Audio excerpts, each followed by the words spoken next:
me, Doomlink, and welcome back to Doomlink's Live Hunts. I feel like my camera is not in a good position. It's like it's not facing in the right direction.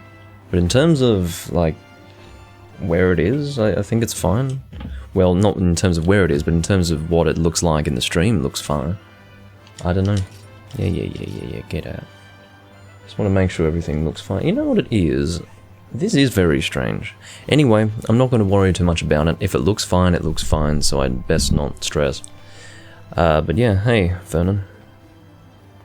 Yes, I did see that you were coming online. Just as I went live, actually, you were coming online.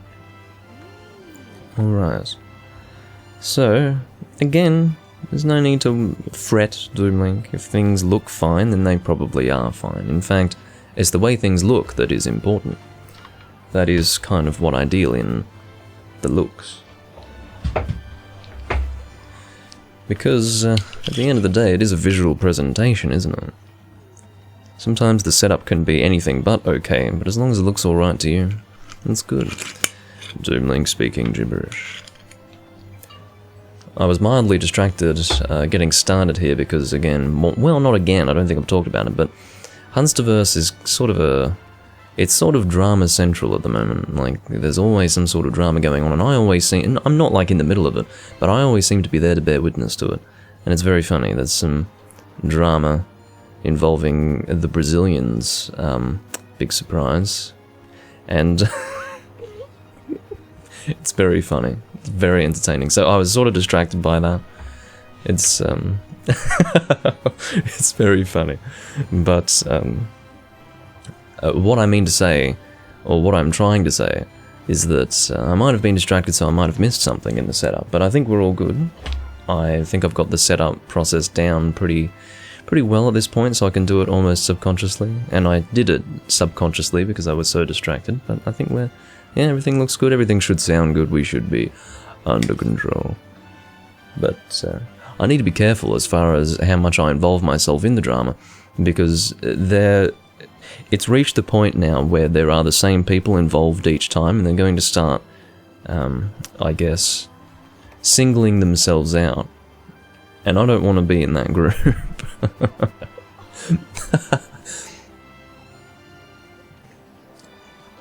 As you can see, Juvenator is one of the regular players of this server at this point. It's just funny, because last time I was recording this game, Beta was hosting one of the rooms, right? And now, this time, Juvenator's hosting one of the rooms. You know, two of my viewers, and they're just among the people that are playing at the moment, so... Oh, he will probably join, but he's got a room together at the moment. There isn't enough space for the both of us, so... Yeah, we could maybe try joining this room.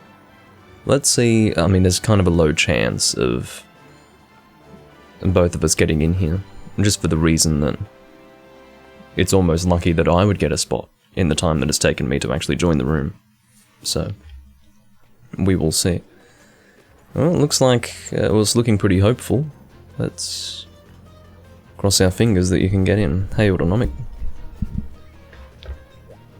If you ever wonder why I, you know, don't play 3 Ultimate for long periods of time, generally how it works is if I haven't played Monster Hunter recently, I will go to the Monster Hunter game that generally gets the most viewership first, and then I will do 3 Ultimate after that. I don't know if any of you have noticed that pattern, but usually, if I haven't done Monster Hunter in a while, it will be Generations Ultimate.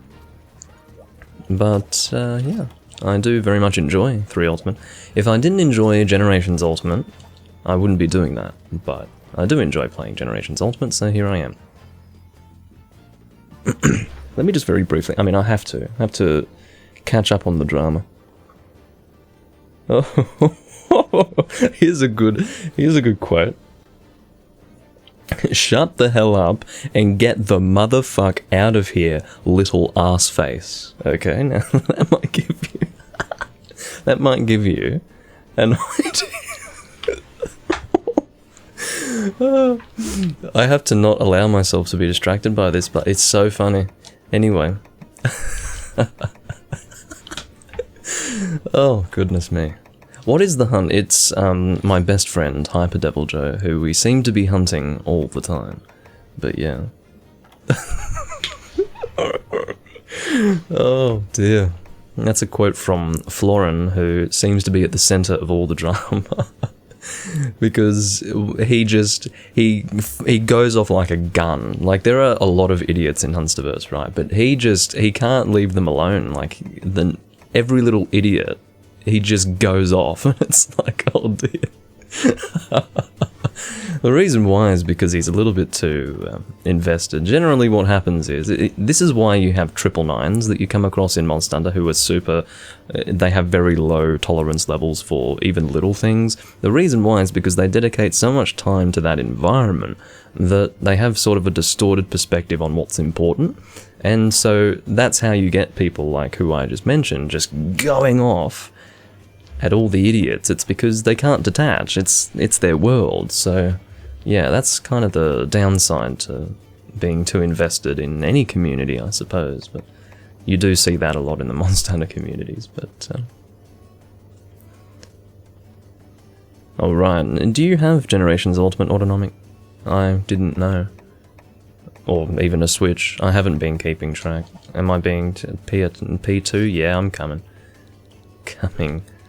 Sorry, I'm too busy laughing at the Hunsterverse drama. Coming.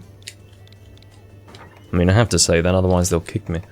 So as far as what I'd like to use, well, actually, I haven't set up the roulette, but that's alright. I might actually use exactly this. Because this is a weapon that I remembered that I had. You're probably wondering why I have this equipped in the first place. It's because I was going through the weapons that I had a little while ago, maybe 6 or 7 days ago, and I was making some weapons as well, like some status weapons that I hadn't bothered making because, I don't know, I was lazy. I sort of organized the weapons that I wanted to make, but didn't make all of them. I did all the elements, but not the statuses, because I just don't bother so much with statuses, but there are also some weapons that I discovered that I had made that I really haven't used, and one of them was this. I think I made it on camera, in fact. And I only made it because it looks kind of cool. I just love the design of it. And it's not as good as, say, the Fatalis Longsword, at least not in my opinion. But, you know, my end stats here are pretty good. It's reasonably good raw, like that's good raw damage. And it's very high element, so yeah, it's good. Anamnesis is the name of it. I was about to read it as Anamesis, but it's Anamnesis, yes. Because it is lacking a vowel. Anamnesis.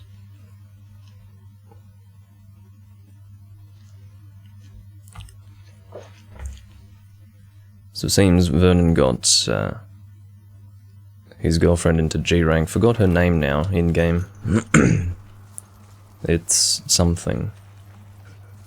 Phantom, that's what it is. I remember Phantom. Yeah, I managed to remember it all on my own. Yes, I know I've played with her before. That's why I was trying to remember the name. Because otherwise I wouldn't know it.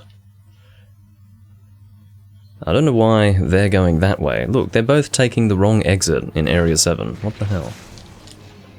I understand that this is a bit of a confusing area, but that would be, that particular area in terms of exits was one of the first that I learnt in the Pinnacle, the ruined Pinnacle.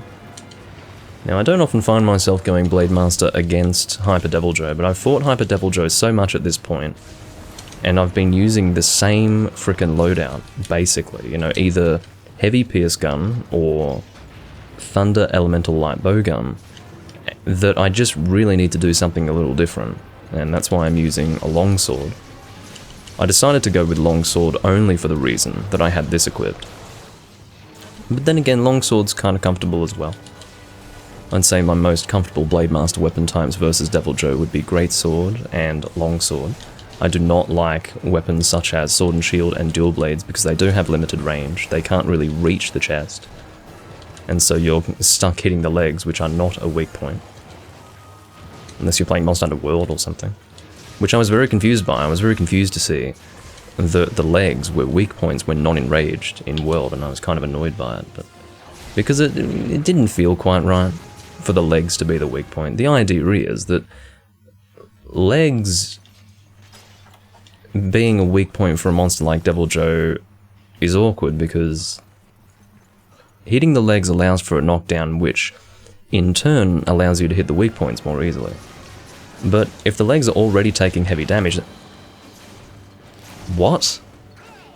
Sometimes I just don't understand. I mean, you guys can appreciate what I mean, right? There was no visual anything, like, he was just doing that attack, right? And it must have been on the very edge of his Dragon Breath, such that his Dragon Breath wasn't even visible on my screen, and it killed me. So, yeah, that is complete garbage, and I hate that attack. That's one of the reasons why I hate that attack. It's one of those things that can give you bullshit deaths, just as what I experienced there. Now, I can live with taking one-shots, and it is to be expected with negative 15 dragon resistance versus pure dragon breath from a hyper G-rank monster. But that was stupid. You know, I went between the legs. You can see that the very start of that actually can hit around that area between the legs. I was not intending on going further forward. And I didn't. But apparently even standing where I was enough to take a hit, which is actually stupid. You know, I can live with normal deaths, but bullshit like that does bother me. It absolutely bothers me. Oh dear. Now you see, what's annoying about that flinch is that that was a good opportunity for me to get my longsword charge up, probably on the legs or something. An issue also with a monster that just doesn't stop moving like a hyper monster is that it's hard to get your opportunities to get charge up on a longsword. It's not all that fun. Oh, here we go.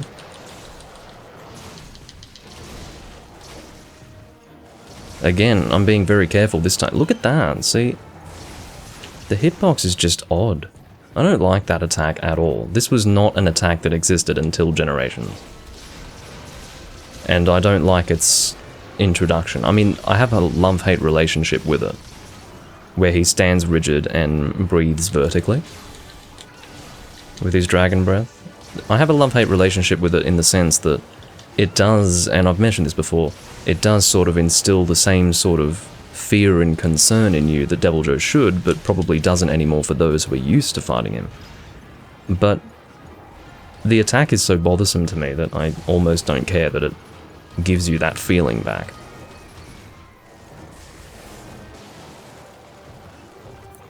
See, I don't even want to go in for the attack because okay, maybe I'll go in for this one. Trying to do the aerial. See, even standing where I was right there was risky. That's a stupid thing. It's really dumb that that would be a risk. But that's quite close to where I died before, so... I wanted to critical juncture that, but and I'm assuming critical juncture would work against Tremor. Anything that could flinch you in any way, I think, can be critical junctured. Whether it's wind press, whether it's Tremor. Thank you, Potato, for the resub. Oh god.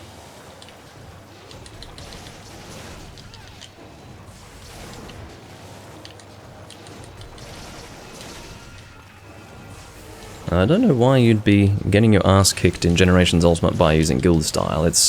Generations Ultimate isn't noticeably harder than any other Monster Hunter game. Like, let's do a comparison like 3 Ultimate.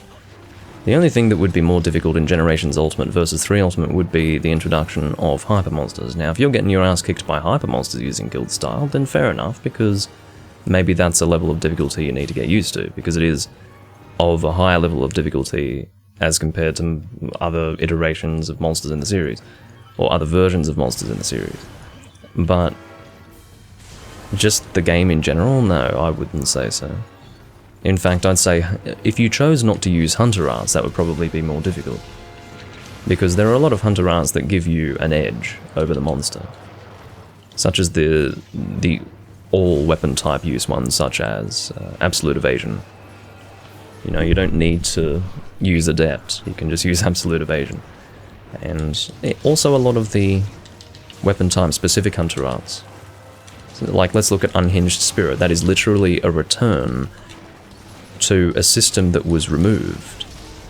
I'm of course talking about Tri-Longsword, where you do not lose your charge gauge as you do spirit combos. That never returned for a reason, it's because it's imbalanced, and here they are, bringing it back in the form of a Hunter art, which really doesn't...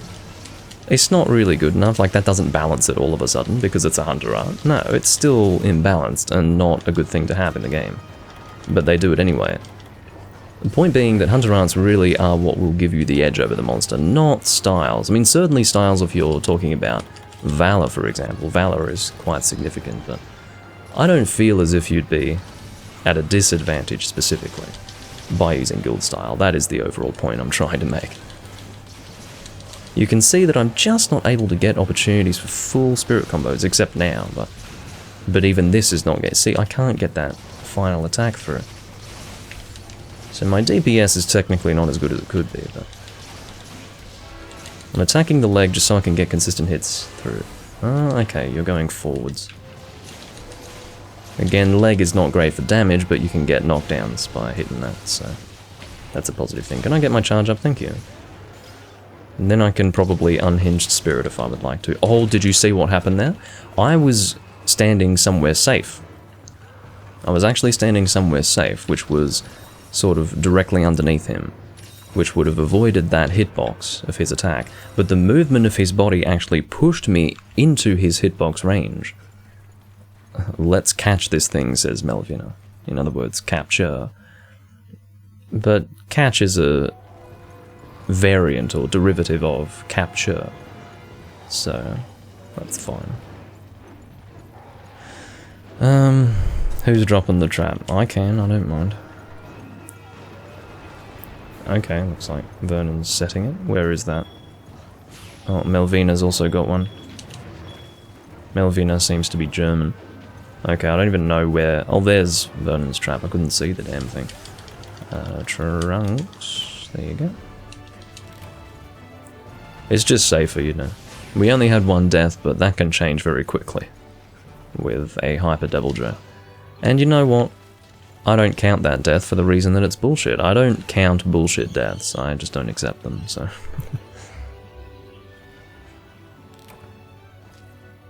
I can no longer use Loom Dink, for now, says Potato. I suppose that's true, yeah. No more Loom Dink spam.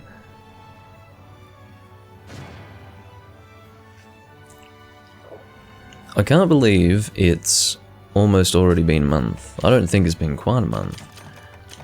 But I suppose it would be. Very close to that point. What happens if you lose your subscription and don't resub? I guess you lose your streak.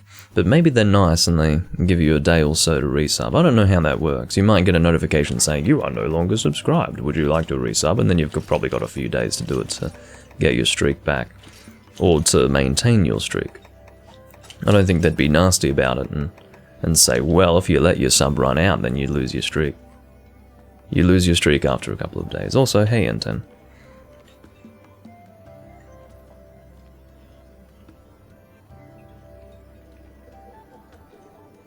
I see.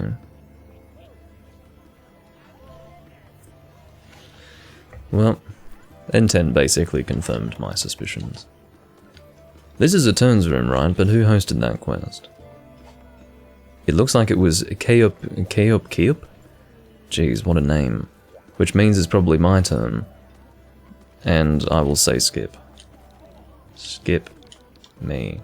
And even if it's not my turn, that can apply to the future. P2, I think. Well, Melvina, if you can work it out, I can work it out, right? So it's Melvina's turn.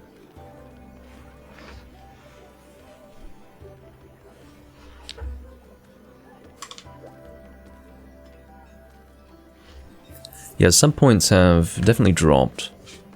It's now down to 10. I think it was at 17 a while ago. So.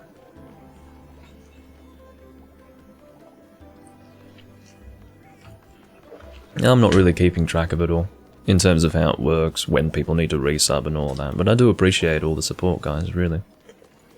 It's new for me. I've been doing video content creation for a long time, and this is a new frontier for me. and I appreciate it a lot. So Melvina is the one taking the next turn, but it seems we're having a case of Melvina deciding what the quest is but not letting us know so we can prepare. Who's posting now? It will be Melvina indeed. Red Helm 9. At least it's not like Red Helm 3 or something like that. It's still high rank, but I don't know. I'm not really impressed with this. Particularly because it's... whatever. I just don't like it when people post deviants in turns rooms in general. There is a reason why people say no deviants in their turns room information. So, I'm not alone in that opinion. But, you know what? I really should set up the rule out, shouldn't I? I can do it. It's just, you know. Unfortunately, I went to Discord where my link is stored, and I immediately was thrown back into the Hunsterverse drama, which I try to avoid. Alright, so I need to... I believe this will... Is this the one? Yes. Now, will this go straight to it? Yes. That's actually rather functional of you. Now I need to get you in the right position. Is that alright? A little further down. Is that alright? Let's not be anal, but... well, let's be anal, actually. Okay. That's good enough. Now I need to enable system audio, and we will spin the wheel.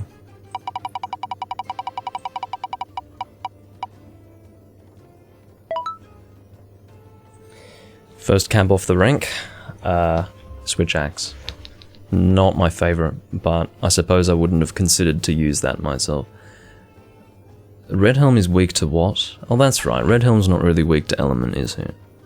So I guess I'll just go Thunder Switch Axe. I think my Thunder Switch Axe is pretty good damage-wise, so yeah, that's reasonable. Oppressor's Deluge, so... Swag axe. I mean, there's nothing swag about this fucking axe, I'll tell you what. So, I was a little bit slow getting ready there, as I was being slow getting ready before. Maybe I was faster this time than last time, even though I had to go and get my wheel set up. But, you know, it's just nice that I have the wheel. I prefer to have a weapon type selected for me, because at the end of the day, it probably means there'll be a more even spread of weapon types, or at the very least I'll more often use weapon types such as Switch Axe and Insect Glaive and all of those types. And it feels better to be forced to use a weapon type that I don't like all that much, than choose to use a weapon type that I don't like all that much, if you understand. But even having said that, the only weapon type that I don't like all that much, to follow that description, would be Switch Axe. I pretty much enjoy all the other ones, although there are some that I don't use often, such as Hunting Horn and Insect Glaive.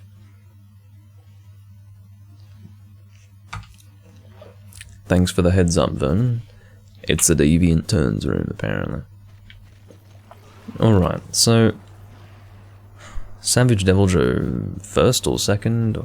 I would say Savage Deviljho first, for the reason that he would be the worst invading monster between the two. So if Red Helm invades, yeah, it's kind of crap, but we can sort of deal with it. But Savage Deviljho invading is no fun at all.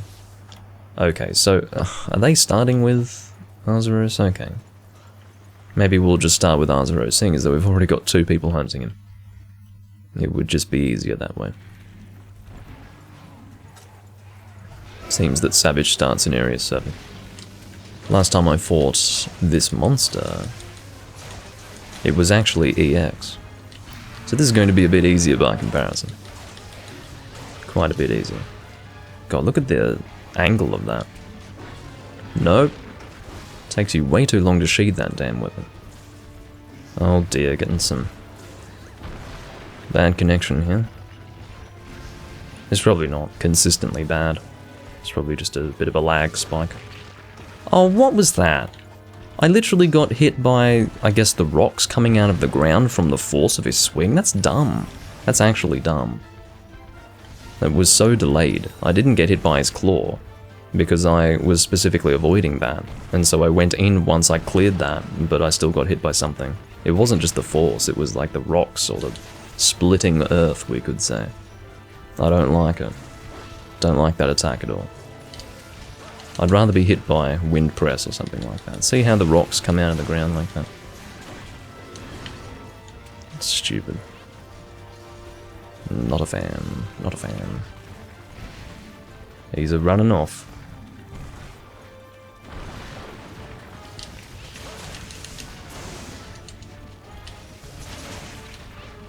Strangely, I actually prefer using Greatsword to this guy. Oh, here we go.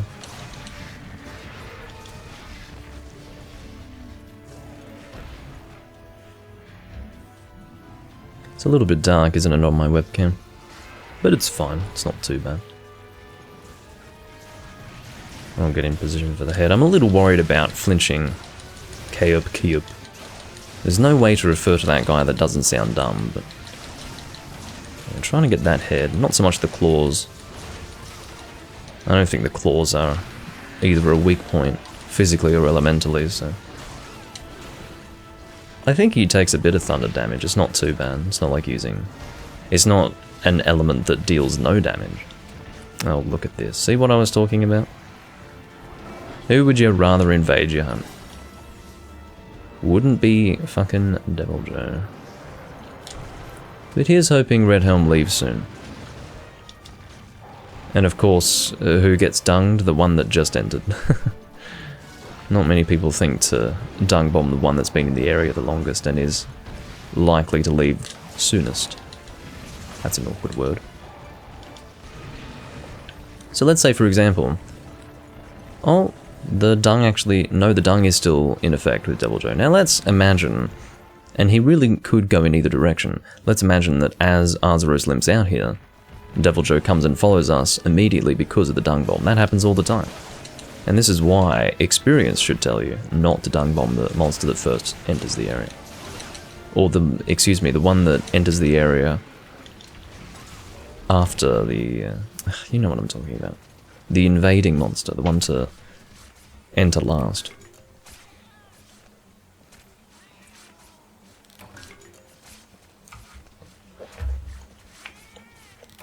But because it is high rank, it didn't take all that much time.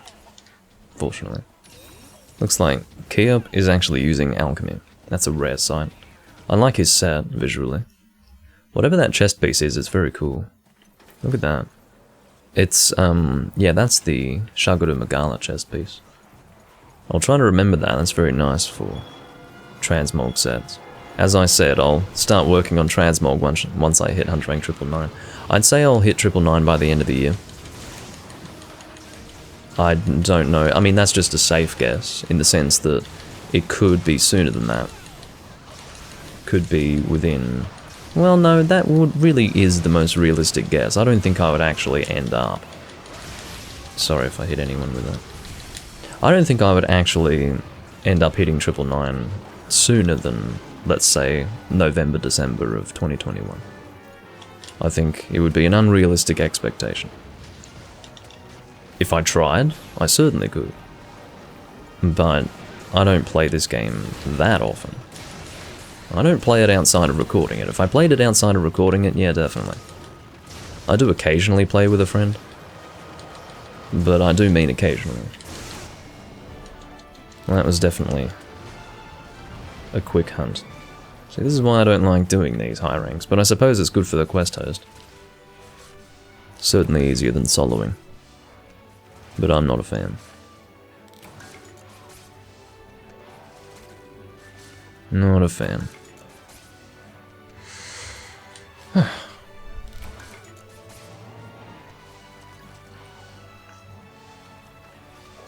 I suppose I would be ranking up even faster if this were the only game that I was playing.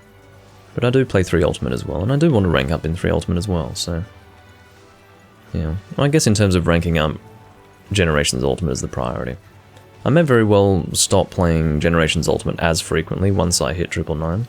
Maybe not immediately, but I'd say once the novelty of 999 wears off a little bit, I probably will just stop.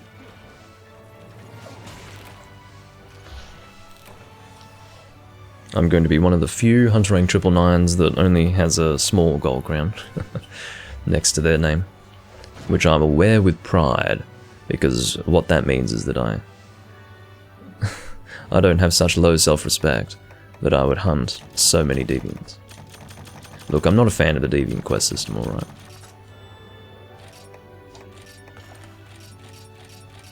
Never have been, never will be.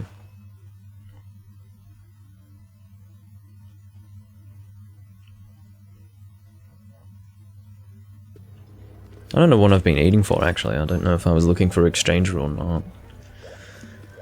Hellblade Glavenus is our next one. Don't know what it is, probably G5 or EX or something like that. Although, maybe not. I think Vernon just needs powder. That's what I seem to recall. Is it powder? Whatever it's called. I think it's called powder. Alright. So what would I... Well, that's true. I do have my wheel up now.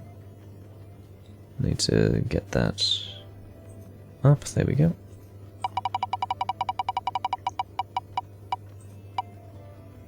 Well, not the most comfortable.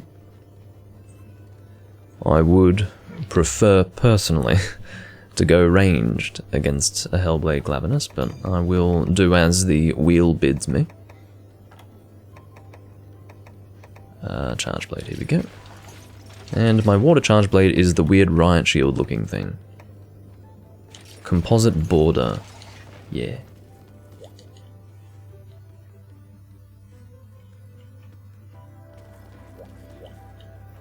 And I don't know if I should be eating for Defender High or... Oh, it's EX. I really have to do an EX level Hellblade with a fucking charge blade? Should I override the wheel's choice for this? I will. For the sake of succeeding, I will. Because... And I will use charge blade for the hunt after this, but I would say that I will override the wheel's decision if we do an EX level hunt. Because I would rather succeed than fail, okay? I just don't... With a weapon type like charge blade, I mean some people would, but I prefer to go... Like, EX Hellblade is among the most difficult EX monsters of the game, so... I would rather take a more serious approach. With Adept Light Pierce Bowgun. Hope I survive, says Melvina. Well, there you go. That further outlines my point. The confidence level of the team isn't even that good. Oh my god, Vernon's using Atulkar. What is going on? Anyway. So I suppose I should go for Moxie. Unless I can take a hit, which I might be able to, you never know. Your highest defense set. Makes sense. I'm sorry to hear that, Potato. It's no fun when your PC, like your main PC, is just on the edge of dying. It's really no fun at all. I've definitely experienced that many times in the past. It was an absolute godsend when in 2017 I got a top-of-the-line PC of that time. Like, it was a i7, well, I say was, I still use it. And it's as good as the day I got it. It's an i7 7700K with a 1080 Ti. And a very nice motherboard and all that business. Lovely machine. Still runs very well to this day. And it's honestly so nice to not have to worry about PCs dying, you know. I mean, yeah, viruses can slow things down, but you just do a fresh install of Windows and that should fix the issue. But the point is that I used to have to deal with dying PCs all the time because I always had cheap PCs, low-level PCs that were sort of, I don't know, not as reliable. But now, I don't think I'm going to be replacing this PC for many years because it just works very well. It works for what I want. You know, if you get a top-of-the-line PC, it usually stops being able to play the newest games at high settings after about 4 years or so. At least these days with the way things are going. So, that would only be an issue if I played the newest games. I don't play the newest games. Most of the games that I play are pretty old by now, so it's a great machine for what I want. Paralysis at start or later? Yeah, start would be ideal. I don't know why you would save it for later. May as well get your paralysis over and done with faster. I don't know why I'm getting normal level 2. That's a strange thing to do, but here I am. So we should be ready to go, I think. What did I end up getting? Moxie and Game Changer. Well, Game Changer is not gonna have us getting an invading monster or anything like that, fortunately.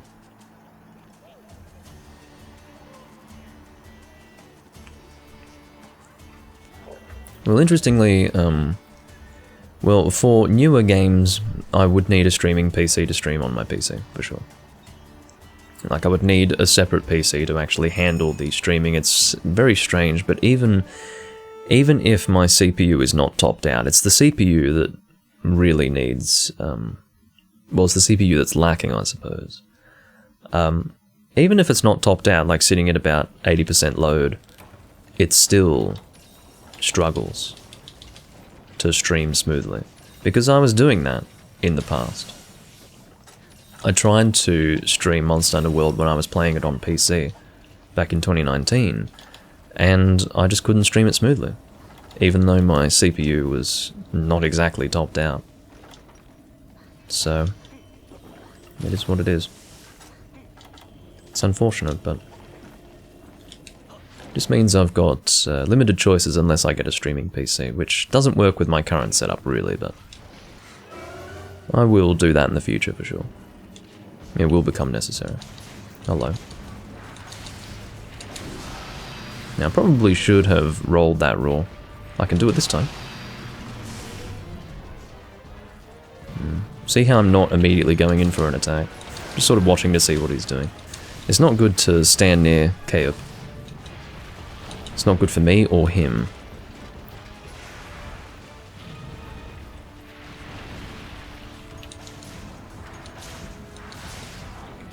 Oh, it's a little scary.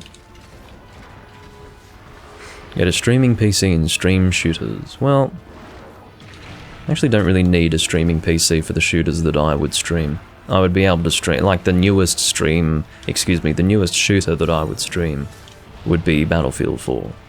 So I don't need to worry about a streaming PC for that.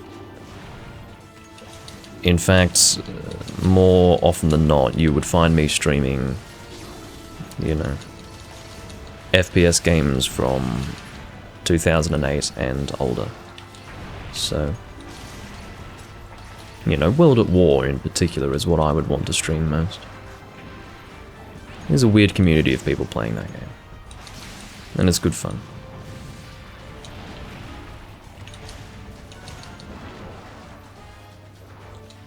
But it's my PC setup, not so much the PC itself, that stops me from streaming, but more than anything else, it's sort of a... I don't really know the solution for streaming FPS games. I really don't, because Twitch looks like shit at 60 FPS. It really does. It just doesn't look good, because the bitrate that they have is not high enough. Like, their maximum bitrate cannot handle 1080p 60 FPS video. It looks like a garbled mess. Like, I really don't know what else to say. It's not good enough for me. Maybe it's good enough for some people, but it really does look like a pixelated mess during, like,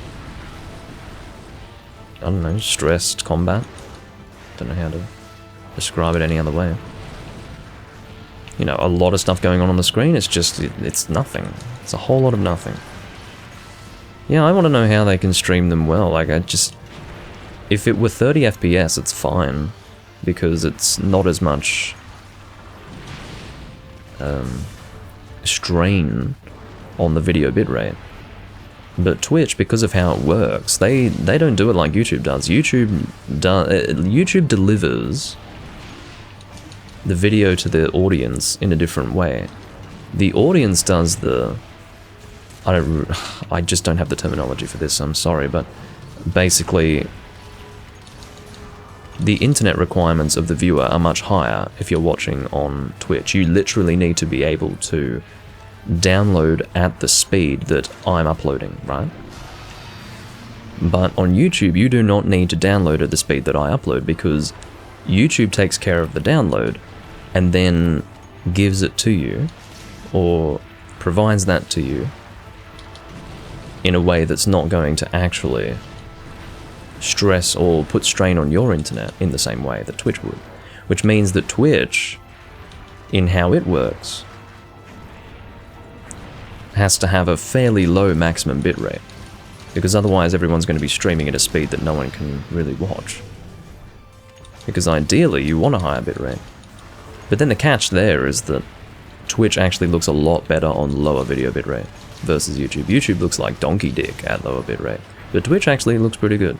But only at 30 FPS. Once you start going 60 FPS, it goes in the toilet. And I don't know why you would want to see 30 FPS shooters. I'm not going to play shooters on PC, especially not old ones at 30 FPS. It's just not happening. Like, I refuse. It feels so bad that words can't even describe it. Because you're dealing with keyboard and mouse. Like, the movement of your mouse is just wrong at 30 FPS. It doesn't feel right. So, yeah, that's the problem. I don't know how people do it. Maybe there's a tutorial or something on YouTube on how to stream 60 FPS 1080p video on Twitch and not have it look like a garbled pile of mess. I'd like to know. Because, you know, I could do it now. I wouldn't need a streaming PC.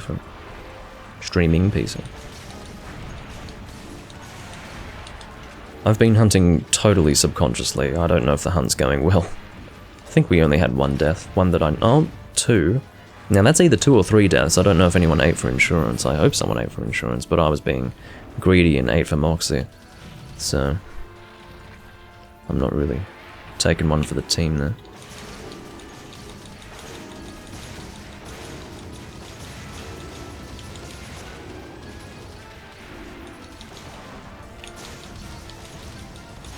If I wanted to experience actual hell, I'd play Apex Legends on any system, not just Switch.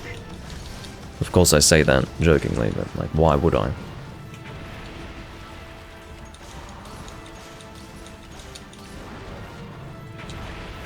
The range of that is nasty. Can't believe I'm still on PS3. I guess it's because I started with 2 levels of slicing. So I guess we're 1 death away from failure. Yeah, we are. That's always fun, isn't it? Hopefully Melvina can survive. Hello, Juvenator. I saw your turns room that you were hosting, but I needed space for 2. And you only had space for 1 at that time. I actually intentionally rolled into that so that I could adept roll it. I wanted some extra damage here, which I'm probably not going to get too much out of, or you know what I mean. The thing with Adept is that because you get that additional damage, it almost... Now here's the funny thing, I pressed the evade button at the exact same time I got hit. But that's the silly thing about Adept rolling. It's actually worse to try and time your evade. Because if you're just a touch too late, you'll just take the hit. Whereas it sort of incentivizes you to... Anyway, I knew it was coming, in other words, and I was ready to evade it, but it just came so fucking fast. I was not expecting the moment he'd opened his mouth to shoot it in my direction, that thing would already be hitting me so quickly. I mean, that was insane. Anyway, we can do that again, I don't mind.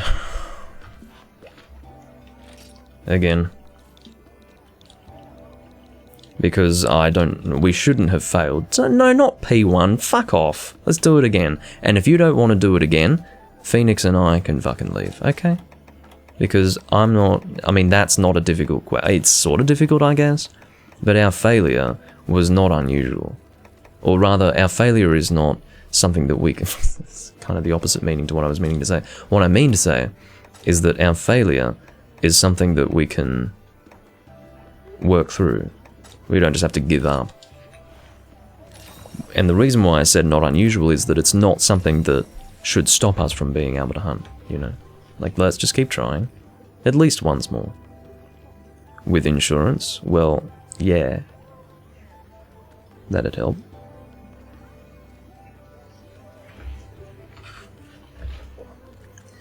That's the stupid thing with evasion. If you're just slightly too late, it doesn't matter. Like, it doesn't account for anything, because if you're slightly too late, then you just stand there and take the hit, don't you? It might look like in real time that you've pressed the evade button at the exact same time.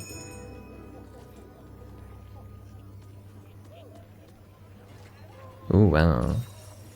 Melvina is saying, always for EX and G5 and the rest Moxie. Well, why didn't you eat for it? Smart Alec. I mean, really. Of course you eat for insurance. But I felt like Moxie.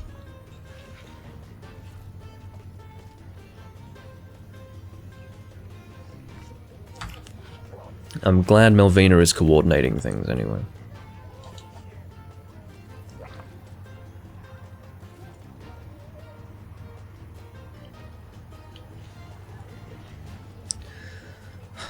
Suppose I need to buy some ammo, don't I? Yes, I do.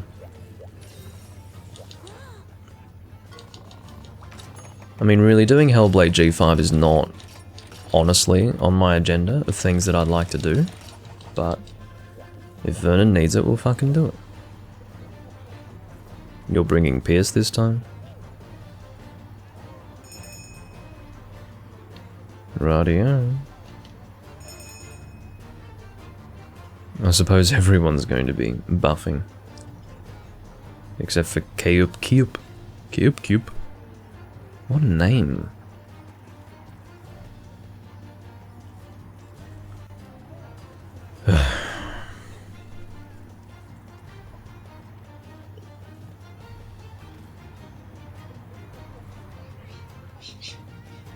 Loud birds outside.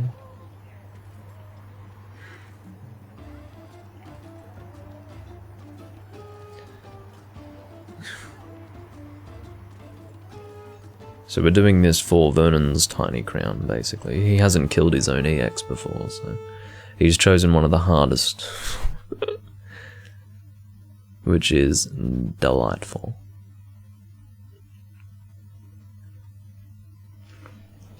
Alright.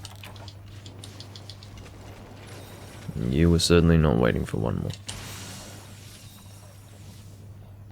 We'll get in position, Melvina. I mean... Anyway.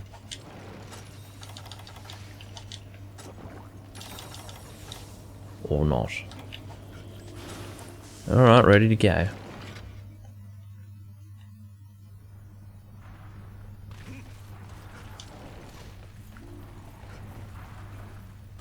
So, more of the same, basically. You know what the process is. It's good fun. Attack, monster, and evade. That's the process. Do I have any pets? No, I don't. I used to own rabbits, but that was growing up. No, I don't really have time for pets. I like them, but...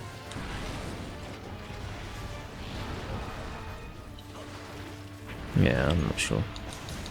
Pets aren't really my thing.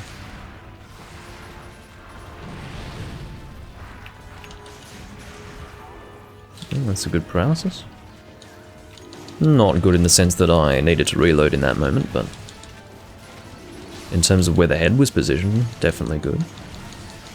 I mean, if the head was facing in another direction, that would have been very awkward.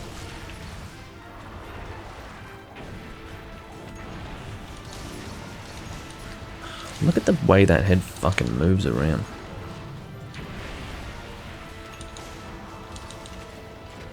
It's very difficult to hit consistently, it's just going all over the fucking place. Look at that. Even there, like, you shoot perfectly on target and his body just fucking slides off in some other direction. Dick. Look at that, see? Like, his head will go from one place to another so quickly. I'm trying to hit his head with my fucking slicing.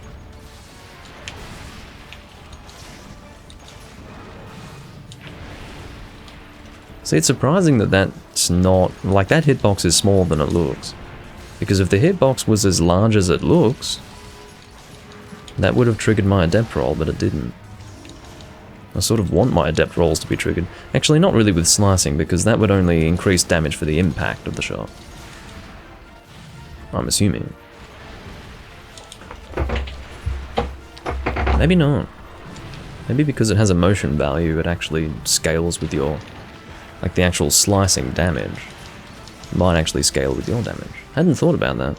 I guess that's the idea of motion value. Or it might not be, I'm not sure. No, maybe motion value is purely set damage, and yeah, maybe it is. Probably having a mental blank moment.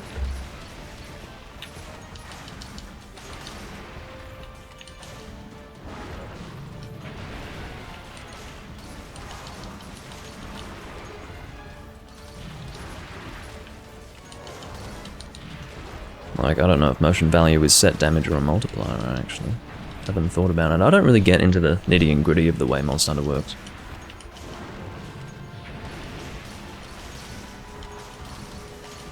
At least not deeply.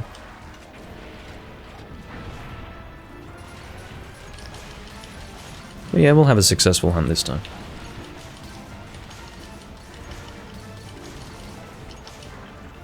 Especially with Melvina coordinating.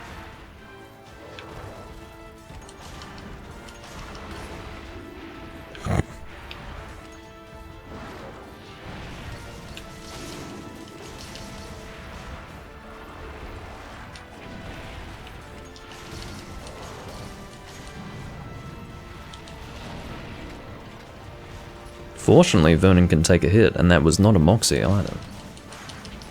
That's always good.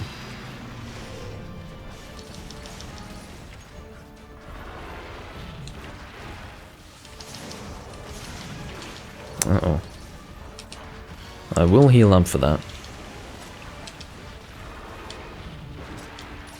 Just a little baby hit, but... With a hunt like this, you want as much health as you can hold, I guess. You want to be at max health, there you go. Makes a little more sense.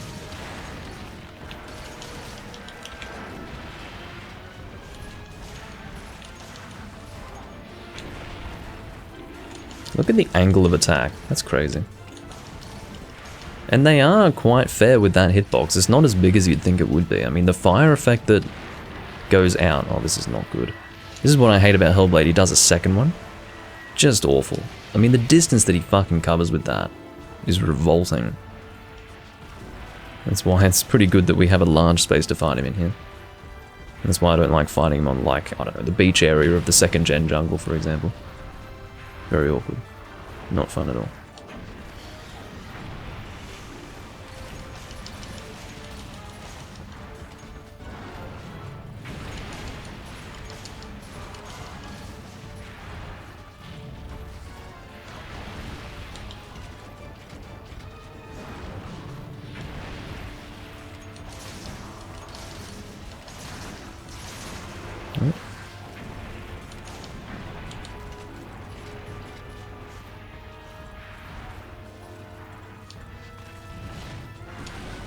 This is not good. Okay, so I sort of approached that the right way. It's very interesting what I just did there. I avoided one risk and brought on another in the process. So I wanted to avoid his third little fire beam thing. And in the process of avoiding that, I rolled into the area that the second one was going to explode. Did I make the right decision? I think so. The only way it wouldn't necessarily be the right decision is if I was not at risk of being hit by the third in the first place. At which point I would have put myself into it. No, how dare you? I only barely got a roll in there. What a terrible time for you to attack.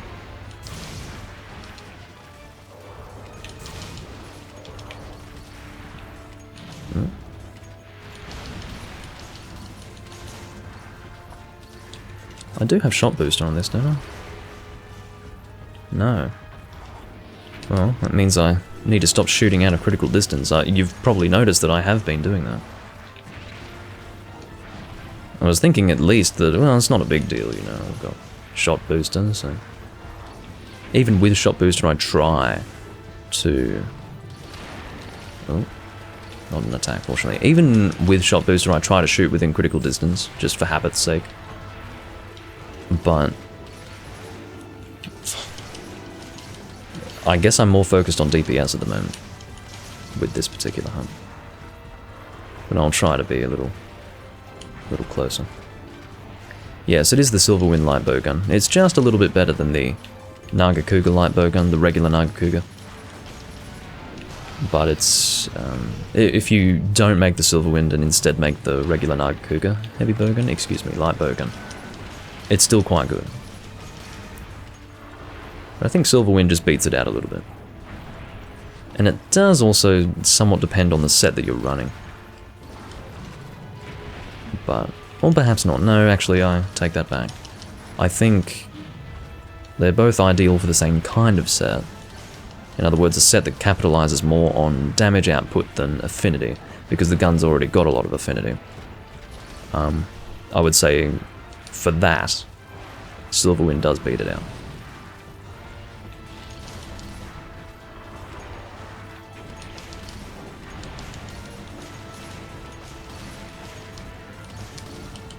I'd say we just need to hold on for about 4 more minutes and we'll have a dead EX on our hands.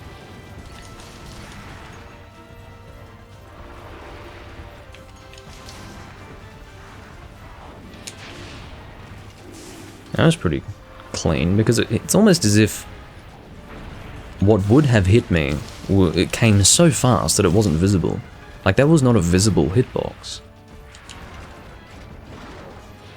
And if it wasn't visible to me, it wouldn't have been to you. Interesting, to say the least. What was that? Oh, that, I was wondering why it was stuck in place for so long. The reason why. Oh, that's not good at all. The timing on the second one is not nice. Don't worry about life powders, guy. I'm max potioning anyway. It's a double-edged sword to life powder someone who's taken a moxie hit. Can be helpful because, you know, even a small amount of damage can kill you, but almost always when someone takes a moxie hit, they will drink a max potion, so... You know, you kind of don't want to waste their max potion in doing that. I don't know, it's hard. Sometimes I appreciate it, sometimes I don't. Well, I said 4 more minutes. We've got high damage output. I guess we are all running bowguns, aren't we? It's always been the case that a full bowgun team will shit on any monster. It's not just 4th gen that became the case. It's always been a thing. It's just... people didn't really use bowguns until 4th gen, to be honest. Well, you saw a whole lot more use of bowgun in 4th gen, in other words. You used to be in a bit of a club when you used bowguns back in the old days, but now... And maybe it's for the better. I don't know. You see a whole lot more people using bowguns. You got your powder from the shiny, that's great to hear. I wouldn't be picking up shinies during an EX hunt, but I guess you are looking for that. Hello, Beta.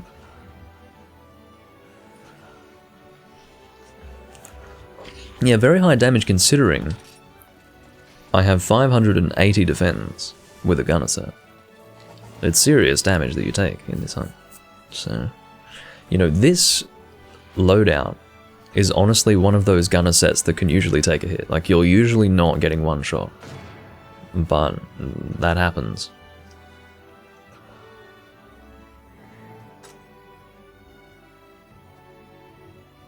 Well, the only way to get the Hellblade powder is from shiny drops. Wow, that's fun. There's nothing more insulting than killing an EX and not getting a mantle. That's what I feel.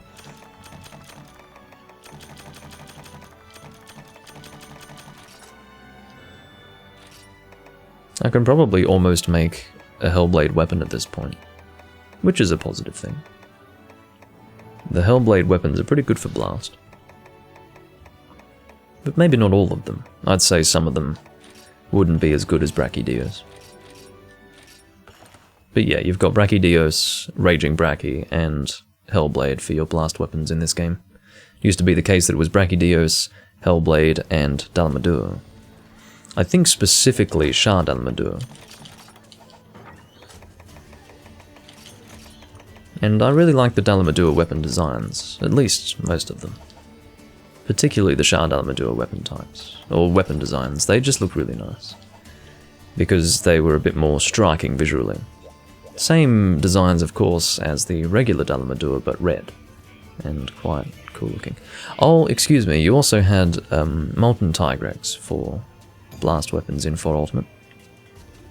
So you actually had a number of choices.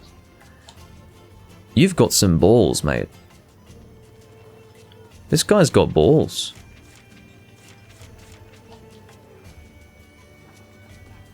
What the fuck? Well,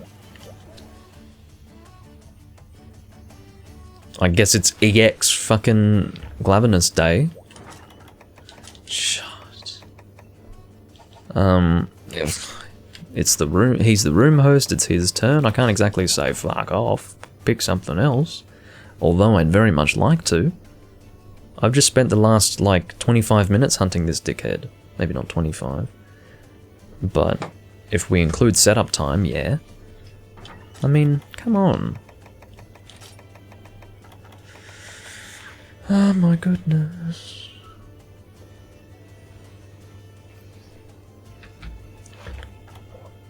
You see, I wouldn't want to fail it, so I would use the same loadout. I mean, I could alternatively use heavy bowgun. How about I use heavy pierce? Let's just do that. Because at least that'll be a little different. And I don't feel as if I'd be at risk of failing by using this, so we'll run with this. Because I have Evade Extender, I don't feel the need to use Adept. I'm pretty unimpressed though, I will tell you. That we're having to do a third EX. I mean, that's the funny thing. Had I known, I mean this is perfect, Moxie and Exchanger, but had I known that he wanted to do EX Hellblade, I mean what are the chances? I would have let him post instead of, well, it would have been the case that he posted instead of Vernon twice, because there'd be no reason to, well, I guess there would be a reason to, wouldn't there? Because Vernon wants to actually complete his quest now that I think about it. No, I don't mind doing it again. I'm seeing the positives of it. I'm seeing the fact that I haven't really hunted much Hellblade in this game, and I wouldn't be opposed to making his weapons, so I'd like to get Hellblade materials and tickets and all that, so, you know, if we're here, may as well do it. Need some level 3 Pierce. But yeah, I mean, it's annoying, but I can live with it. If I didn't need Hellblade myself, I don't actually need Hellblade. If I didn't want Hellblade materials, just generally, I wouldn't do it. I just wouldn't do it. Yeah, at least having one crown is good. I don't need a better crown than my little crown. No items, that's right. Pierce level 3, which I'm obviously not going to be crouch firing in this hunt. Do we get a boost, Melvina? Come on. You're supposed to prioritize the team before eating like 50 million fucking demon whatever you're drinking. Demon drug, might seed, etc. Oh, that's a strange place for you to be. Oh, never mind, that was weird. There must have been a graphical glitch in that spot. That was not the way I wanted to reload there. Alright, I will have to be rolling quite a lot here. Just to make sure that I'm not in range of his attacks. Because that's the thing with him. That's why Adept is very good. It's because he's got incredible range. I'm going to get in position for Pierce here. Just want to pierce down the body. Make sure I'm getting max damage. In terms of the damage that I'm dealing, it is higher with this set. versus the previous set that I was using, but the survivability of the previous set is better. But I mean, with gunpowder infusion tacked on to the damage that I'm dealing, like, that's considerable. I hadn't even factored in gunpowder infusion to what I previously said. So that's very good. Again, end damage output is 418 with only a tiny bit of negative. Oh no, it's positive 5%. Here I was thinking I had a little bit of... I was thinking it was negative 5%, but it's actually positive 5%. So I'm not getting any negative hits with this damage output. Shooting Pierce level 3 with no recoil. So...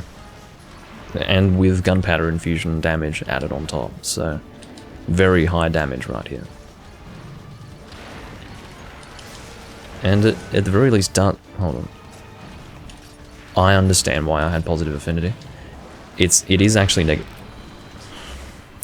I shouldn't be checking my fucking affinity in the middle of an EX hunt. Not once, but twice I do this. But I was right, it is negative 5%. The reason why I had positive 5 is because I was under the effects of demon affinity. Whatever.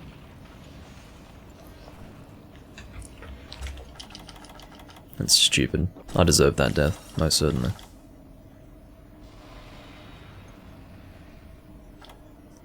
£5 to max a Hellblade weapon? Oh shit. Knowing that, I guess I don't care about Hellblade materials. That's actually dumb, that you would be required to pick up fucking shinies to max out a weapon. Whose idea was that? Some dickhead at Capcom was like, ha ha ha. That'll trip him up. I mean, really. Whose fucking idea? But yeah, I was positioned poorly in relation to the monster because I was checking my affinity like an idiot. Oh, Melvina is taking a Moxie hit.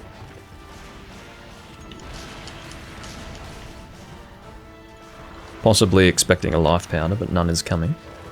See the max potion there? You technically didn't waste your max potion because we didn't heal you up.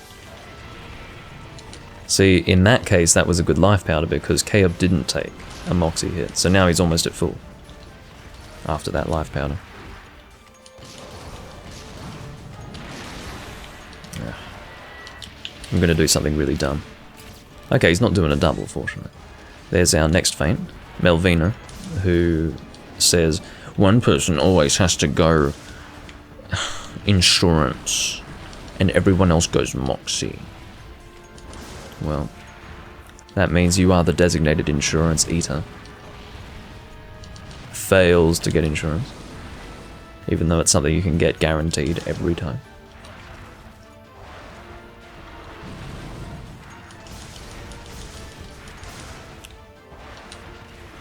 I don't know, something about that pissed me off. That's not good. See, again, I'm sort of putting myself at risk there. Yeah, shut up. I've got shot booster, I can shoot you from this distance. The light break and Brachydios choices are perfectly fine. Hellblade just doesn't have a place in this game as far as I'm concerned. Good blast weapon doesn't cut it when you've got light break and Brachydios to choose from, because there's always a better of the two that you can choose from. Well, you dick. That was fucking close. Don't need to be taking that hit. Okay. Oh, I forgot to have a cool drink. Here I am losing health over time that I very much need. In fact, I had Moxie and yet it didn't do shit. I must have gotten hit by elemental damage, that's why. My theory is that Moxie only well, I bet K-Up is getting a bit pissed off. Look, mate, don't post it a third time, don't be a dick. Like, really. And if you want to try again, that's when you're going to end up with an empty room, my friend. You're going to end up with an empty fucking room. Go make a goddamn room for it yourself. Make Hellblade EX, you'll get people in there, okay? Seriously.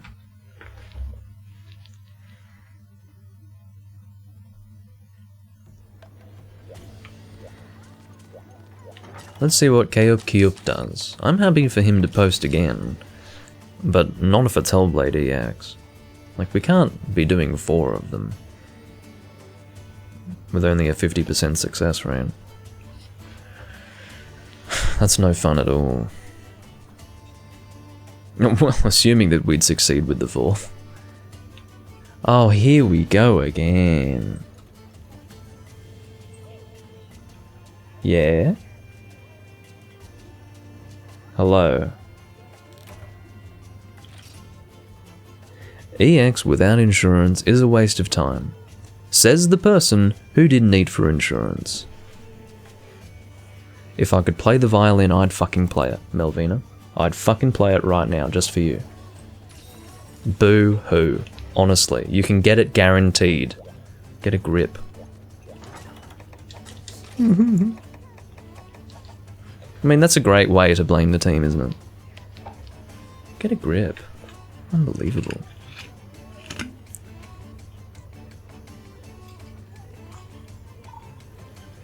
What size is the violin? Whatever is most successful at bringing tears to the eyes. I mean, how pathetic is that? There's no guarantee we'll be staying in this room, Juvenator. It depends on what Kea posts. If he's gonna find an empty room very quickly at this point. Oh, Kea. This is the way of the world, my friend. I'm going to make a room.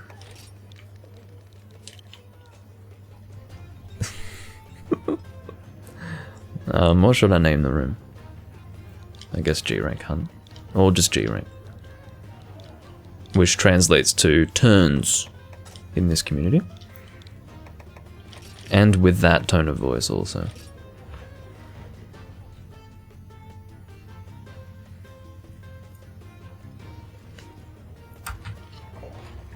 Yeah, you're welcome to join beta, you got a free slot.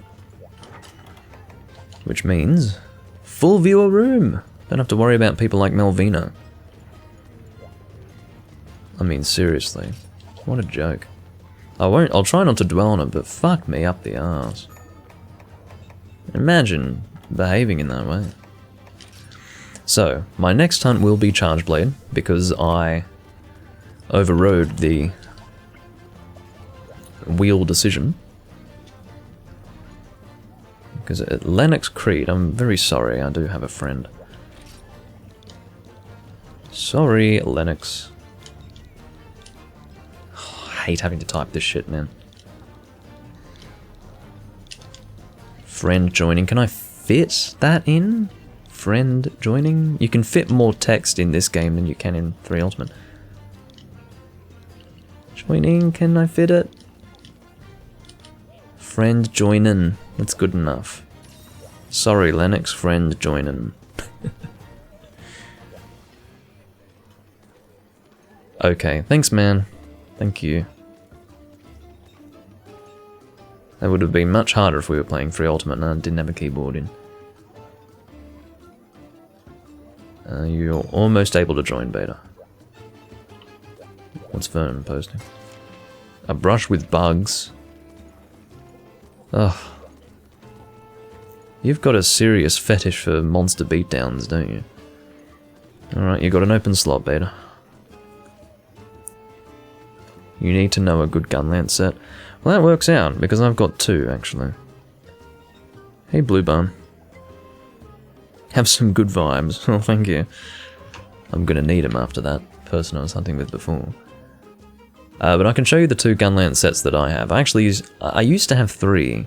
I used to have a status, element, and non-status or element gun lance set, but I got rid of my status gun lance set because it was just ridiculous. So this is my elemental one. The skills are Artillery Expert, Challenger +2, Element Attack Up, Critical Eye +1, and Elemental Crit. The talisman that I use for it is Elemental +5, Artillery +9, 2 slot. It's a very good talisman, but not too difficult to get. Because Artillery +9 is fairly easy to get. I guess it's hard to get, isn't it, in the sense that it's very specific. Like, to get 2 skills on a talisman that are specific, like if you have a desire for elemental and artillery, that's going to take a while to get, and then also 2 slots. I suppose it does take a while to get this specific talisman, but what I think is that you'd actually have a chance to get a better one than what I have in the process. So that's my elemental gunlance set. It's kind of whatever I feel like using at the time, as far as whether I use this or the other one. I certainly use the other one that I haven't yet shown, but will show in a moment, when I'm using the Brachydios gunlance, because of course element attack up is not really going to work. And same with elemental crit, that's not going to work quite so well with a Brachydios gunlance. That's actually the reason why I made it. I call it guard gunlance because you can see it has guard skills, whereas that one there doesn't have any guard skills, no guard up or guard +2. So that would be the big downside to that particular set. It is the fact that there are no guard skills in spite of it being a gunlance set. This set here is a little more functional also. You know what, I would say that this guard gunlance set is the most functional specifically for gunlance, and the reason why is because you have guard skills and sharpness skills and artillery expert, which means that it is purely designed for gunlance. Now, not everyone uses sharpness skills with gunlance, but they should, because it's very useful. And yeah, that's sharpness +2, artillery expert, critical eye +1, guard up, and part breaker. I think part breaker might be an extra skill. This does require high booster feather to get the critical eye +1. And the talisman used for these is part breaker, in other words destroyer, +5, and artillery +9, no slot. So actually, the talisman used for this set is not as good as the other one, in the sense that it's same number of points for the skills, but no slots as opposed to 2 slots. So it kind of shows that higher booster feather's doing a bit of work here, and a bit of a Shuri in exile.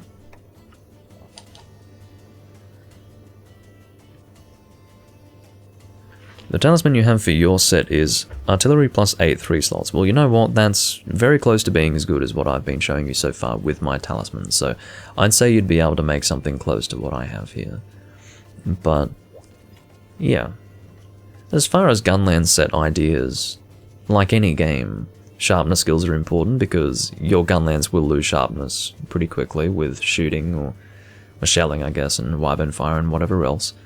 And you also definitely want artillery expert, if anything, to give your wyvern fire more damage. It's not so much the shelling damage. I have always viewed artillery expert or gunnery king or whatever game we're talking to be mostly ideal for wyvern fire.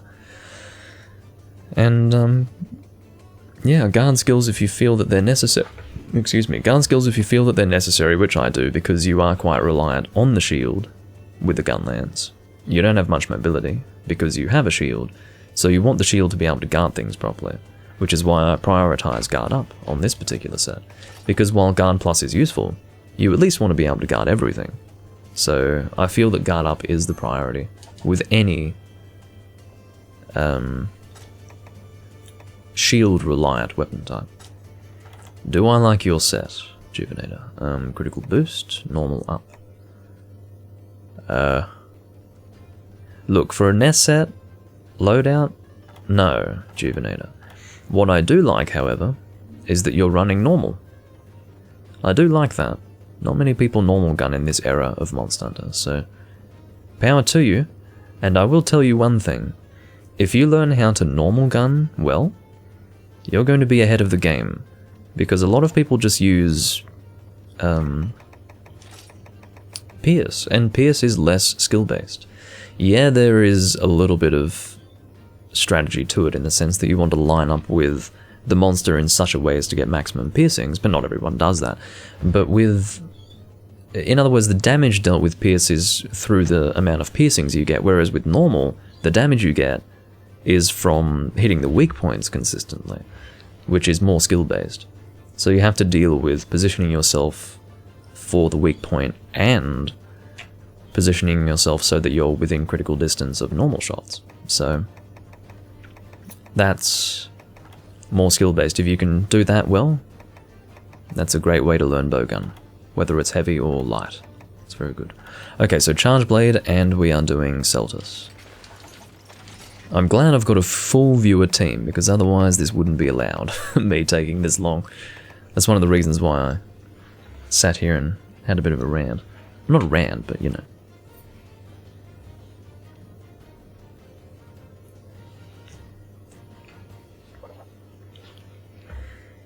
Yeah, the gun is good, but the thing is with Neset, you can usually get more skills than that. I think he's lacking with his talisman. Yeah, you can see that his talisman is... Oh, that's shot booster on that. What I would say... Oh, dear. What I would say, Juvenator, is instead of getting critical eye +1, aim to get shot booster instead. If it's a choice between those two skills, because your gun already has high affinity, right? Shot booster will help you a lot with normal shots, but it's up to you, because technically shot booster with normal is going to be the easy way out, in a sense. Because you're going to learn more by forcing yourself to be within critical distance for normal shots, you see. So it's kind of a double-edged sword in that way. It's kind of like using auto guard with a lance.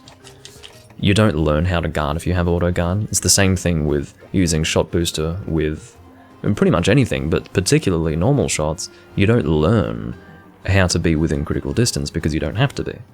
So, I don't know. That's a hard one.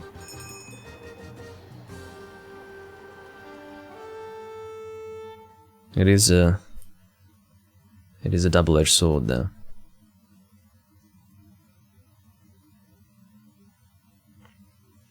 You made a new fashion set, Beta? Sorry, I didn't check it. I wanted to at least get into the hunt, finally.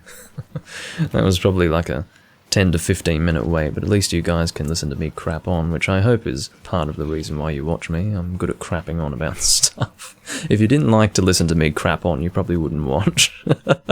Because it's most of what I do. Well, double Celtus will be quick anyway. We're satisfying Vernon's desire to beat down a monster terribly. I mean, not only is it Celtus, it's double Celtus, which means that they're going to have less health individually, so it's going to be a very quick beatdown. It might be dead before I even get there. Well, thank you, Bluebird. You see, the funny thing is, Vernon, that the mount... What your mount has done is actually slowed down the hunt, because this thing has such low health that this long period of us being unable to deal damage to it is slowing it down. Like... Oh dear, well it's definitely going to die after this.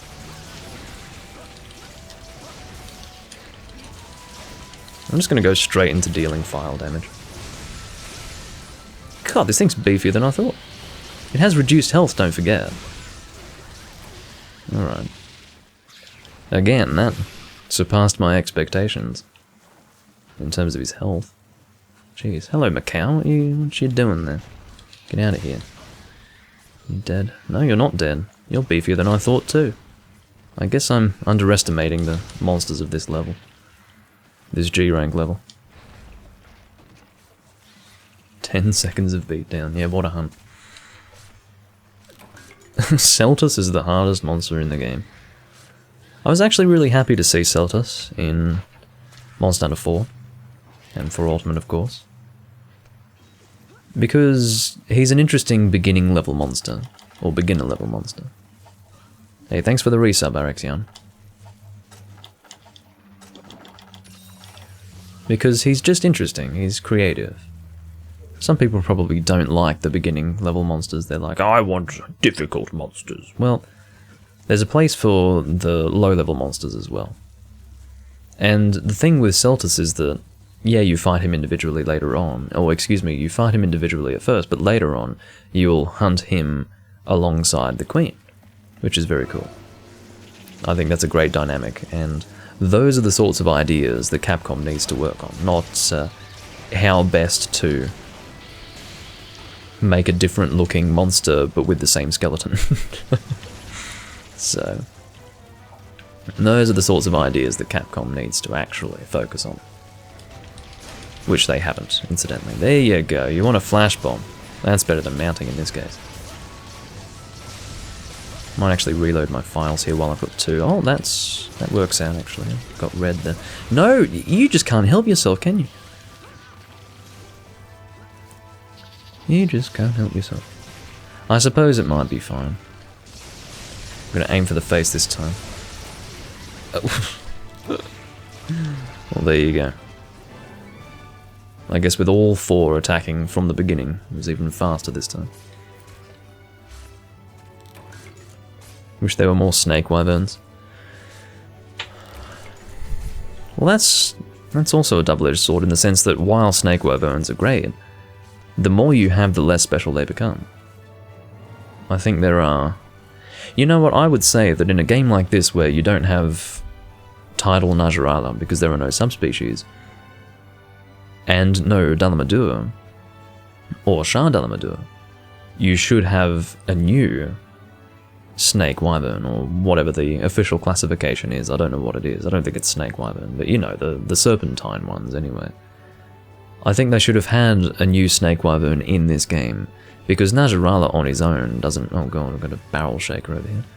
Najarala on his own doesn't do the work, in my opinion. I think we need more than just Najarala. But I guess the point is that this game is supposed to celebrate the older games. You know, we've got monsters like Lao Shan Lung coming back, we've got all the prey monsters that should have stayed dead in 2nd gen.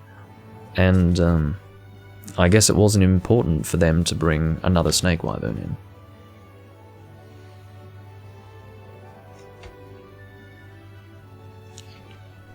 Really?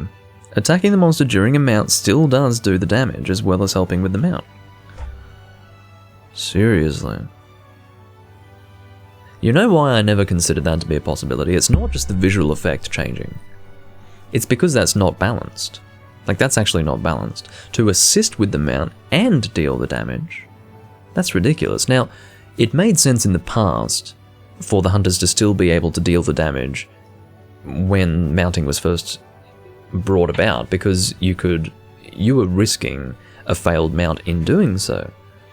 So I assumed that the way they decided to change that was, okay, we'll let you still attack, but instead of dealing damage to the monster, you help with the mount. But to have both is a mistake and is not balanced. Again, didn't even consider that because that actually makes no sense. That's not to say I don't believe you, but the fact that Capcom's balancing is that poor is shocking. I mean, I don't have much faith in Capcom's balancing, but that's bad. Really bad. I see. They get an HP cap or a threshold at 1 HP during the mount. Well, that's fucking stupid. That's really stupid. I'm disappointed in Capcom for that. Juvenator, with this team, will actually do the hyper. So, I mean, there's no reason to do the normal Plesioth because we're going to absolutely destroy this thing. So we may as well do the hyper. Alright, next weapon. Finally, it's been ages.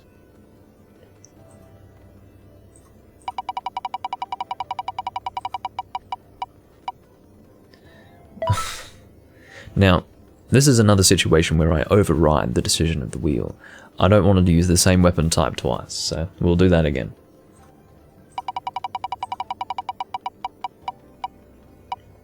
Hey, greatsword. Nothing against greatsword. Although, not the best versus Plesioth. Can be a bit hard. So, let's actually use this greatsword set with the Kezu greatsword. Kezu. I think you're rarity 2, aren't you? Yes, you are. Kezu Shock Full. Interesting name. You've got insurance? Does every Monster Hunter game have something unbalanced? Absolutely, Juvenator. Absolutely. That is the reason why your favorite Monster Hunter game can never be perfect. It's because Capcom has never made a perfectly balanced Monster Hunter game. They haven't even come close to making a perfectly balanced Monster Hunter game. It's not like oh, it's impossible for it to be perfect. It's not that. It's that there's always something that's very, very much out of balance. So, I mean, that's the Capcom special, how to not balance, you know. They teach you how to not do it. You'd think they'd fucking learn after 5 generations, but that miserable affair called Monster Hunter World, where Capcom, despite being able to update the game at their leisure, they were completely unable to balance it properly. I mean, they had a second chance. They did high rank and fucking blew it. They blew it completely with the balancing. They had a chance with what they call master rank to fix it. Oh, they couldn't manage it, could they? No. They made Sticky, which was underpowered, overpowered, okay? And then all of a sudden, Sticky dominates. Not that I experienced that, but that's what I've been told. But that's exactly the mentality. It's like, oh, Sticky's underpowered? Let's make it stronger. But they make it so much stronger that you wouldn't use anything else if you wanted to do maximum damage. I mean, that's the stupid thing. They just can't balance. They don't know how to do it. And what I think is that it's intended. I think they intend to have things be imbalanced. I don't think they could be that dumb, personally. Anyway. Yeah, I mean, I could go through every single game, really, and talk about what was imbalanced. So, I'll go by generation. Or, no, let's go by game. But I can say first gen, in the sense that first gen was about the same across all the 3 games. In first gen, your big point of imbalance was Sword and Shield. It was too strong.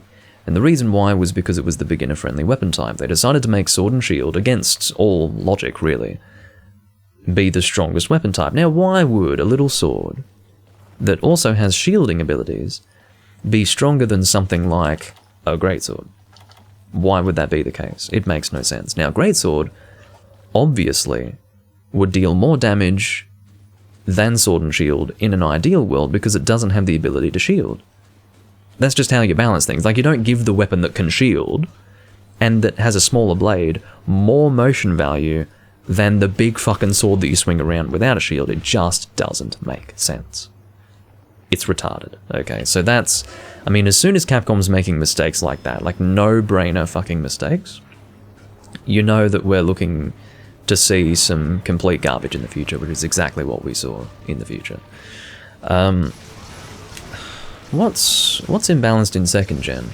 They had balancing issues with weapons such as the Akantor bow in Monster Hunter Freedom 2, which was just way too strong for the rank, but the reason why they did that, I think, was to reward the people who got to Akantor. Akantor was the final boss of Monster Hunter Freedom 2, so they gave you a really overpowered bow for it.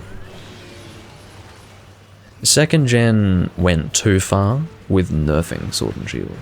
They made Sword and Shield so weak that you just wouldn't use it unless you were stupid. Or unless you simply didn't know that it was so weak. They just... Imbalancing can also refer to things being too weak. And Sword and Shield was again made far too weak. Gunlance was a little too weak for what it should have been. Hunting Horn was a little too weak for what it should have been. But maybe that's okay. I mean, maybe Hunting Horn's fine. Maybe that's... Because again, it's the support weapon type, so yeah, you give it less damage. So let's not talk about Hunting Horn. I would say that Gunlance and Sword and Shield were lacking. Auto-reload could be viewed as imbalanced. It's basically an armor skill. See, like, that's a hyper monster, guys. See that? Now imagine if we didn't do the hyper. Wait, this was the hyper, right? I think so. Maybe it wasn't. If it wasn't, then yeah. No, that couldn't have been the hyper. That's too fast. I thought I saw a hyper effect on the monster, but maybe not. But auto-reload could be viewed as imbalanced. It's a skill that allows you to load your gun once and continue shooting until you run out of ammo without reloading. They removed that from all future games. They tried to balance it by having it give you maximum recoil when you shot, but that only applied to shot types where recoil was a factor in the way that you would shoot. Now, normal shots and elemental shots were not affected by the recoil stat, which means that with auto reload in Freedom Unite, you can just shoot with no recoil and without reloading elemental and normal shots, which I suppose could be viewed as imbalanced. I think it is, but I like it. I think it's kind of nice. But it was removed, so Capcom views it to be imbalanced, I suppose. If they thought it was great, then they just would have. It was not hyper? Yeah, well, I don't know whose idea it was to actually go forward with this. I was too busy talking, I didn't pay attention to what was on the board. I was hoping someone would repost, but I guess not. But anyway, it's the beatdown hour, everyone. What's the point of doing G-Rank? But, yeah, there are probably other things in 2nd gen that I'm missing. I'm just going off the top of my head. 3rd gen's balancing issues. The first, I would say that of all the games, Portable 3rd was the most, like of all the 3rd gen games, Portable 3rd was the most balanced. Oh yeah, Yian Garuga was actually quite imbalanced in 1st generation. They made him way too strong. I don't know whose idea it was to have Yian Garuga be so fucking strong. It was just dumb. Like, he's Fatalis level difficulty. It was really dumb. That's a good point, Autonomic. I hadn't thought of that. But going back to 3rd gen, I would say that Portable 3rd was the most balanced. The issue with Tri, more than anything else, was the decision to allow for purple sharpness in a high rank game. It had never been done before, and I understood the temptation because the game that preceded it was the first game to have purple sharpness. That was Monster Hunter Freedom Unite. Purple sharpness did not exist before Freedom Unite. So with Tri coming after Freedom Unite, they really wanted to give purple sharpness to the high rank players. They just, I don't know, couldn't help themselves. It was only possible from memory with Devil Joe and Elatrion weapons, so at least they left it to the end game. But the problem was that purple sharpness and the damage increase it gave was just, it absolutely tore apart all those high rank monsters. I mean, it was at the point where there was no reason to use something elementally appropriate. There just wasn't. You would just use a Devil Joe or a Elatrion weapon because it had purple sharpness and it would destroy everything. That was the Tri endgame, and it was deeply, deeply imbalanced. It's one of the worst things Capcom's ever done in a Monster Hunter game in terms of making something imbalanced. It was a complete joke, to be completely honest. And Portable 3rd, I can't really think of anything that was really imbalanced. Can anyone think of something in Portable 3rd that was imbalanced? Because I am going off the top of my head.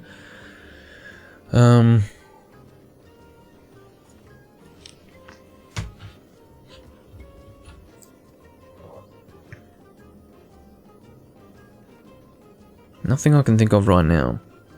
Tri Longsword, yeah. Referring to Tri again. Longsword was terrible because they first introduced the level stages and also the final swing of the longsword, which would complete the combo. Didn't exist before. That attack was designed to take you to the next stage of your charge gauge on longsword, and they just couldn't help themselves. They decided for some reason. I mean, this is funny. I mean, this was... I don't know why they decided to do this, because the charge gauge of longsword prior to Tri did deplete as you swung your sword in the R combo.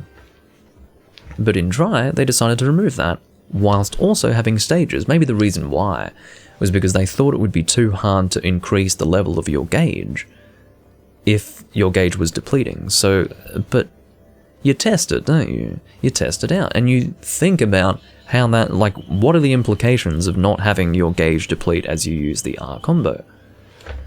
It's really kind of obvious, but they didn't think of it, and so Tri was plagued by what we called Longsword Larrys, who were people who just went in there and did the spirit combo all day.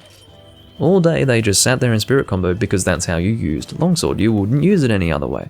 Once you got your charge gauge up, just hit that R button and you win. You get your charge all the way up to red level and then off you go. The monster, like a full longsword team, would destroy monsters in that game. You had a full longsword team with Elatrion longsword. That's speedrun territory. It was insane, the speed at which you could kill monsters with that, because it was broken. So yeah, I just can't think of anything in Portable Third that was broken. But in the case of Monster Hunter 3 Ultimate, of course you had Slime. Slime was a joke. Most of the things that are imbalanced are the things that are first introduced. Like whenever Capcom comes out with something new, they just can't get it right. They have to have a whole game where it's just, it dominates the game. And what I think is that it might be intentional. It might actually be Capcom's desire to make everyone use the new thing by making it really, really strong. And that's certainly what happened with Slime. Slime was broken in that game. It did way too much damage. So, unfortunately, it dominated the end game. It dominated the high rank as well, because it was the easy route. That's the thing with Slime. Not only does it deal the most damage, but the vast majority of monsters are weak to it. So I think the only monster that's actually resistant is Brachydios himself. And I don't even know if they gave Brachydios Slime resistance in 3 Ultimate. I know that they did in the later games, but I don't know about 3 Ultimate. So the point is that Slime was deeply imbalanced, not just because it dealt a lot of damage, but because it was applicable in any situation. Which means that that's even further incentivization for people, or further incentive I should say, to use that weapon, or that weapons with that status. It was just ridiculous. Well, Silver Rathalos in... Yeah, the Silver Rathalos set in Portable Third was a bit too good, wasn't it? That's true, I would say that's a good point. The Silver Rathalos set was such in Portable Third that it basically dominated the end game as well. I mean, that was your end game set, so that is true. But things like armor sets I can almost live with, because it's a smaller thing, it's a smaller part of the game. Things like weapons and... I would say weapons bothers me a lot more than armor sets. But, yeah, it is true. The Silver Rathalos set in Portable Third was a bit too good. So yeah, 3 Ultimate, Slime, big problem. Big problem. But, was there anything else in 3 Ultimate that was really bad? Oh, can you not? Getting farted on by a pink monkey. 3 Ultimate.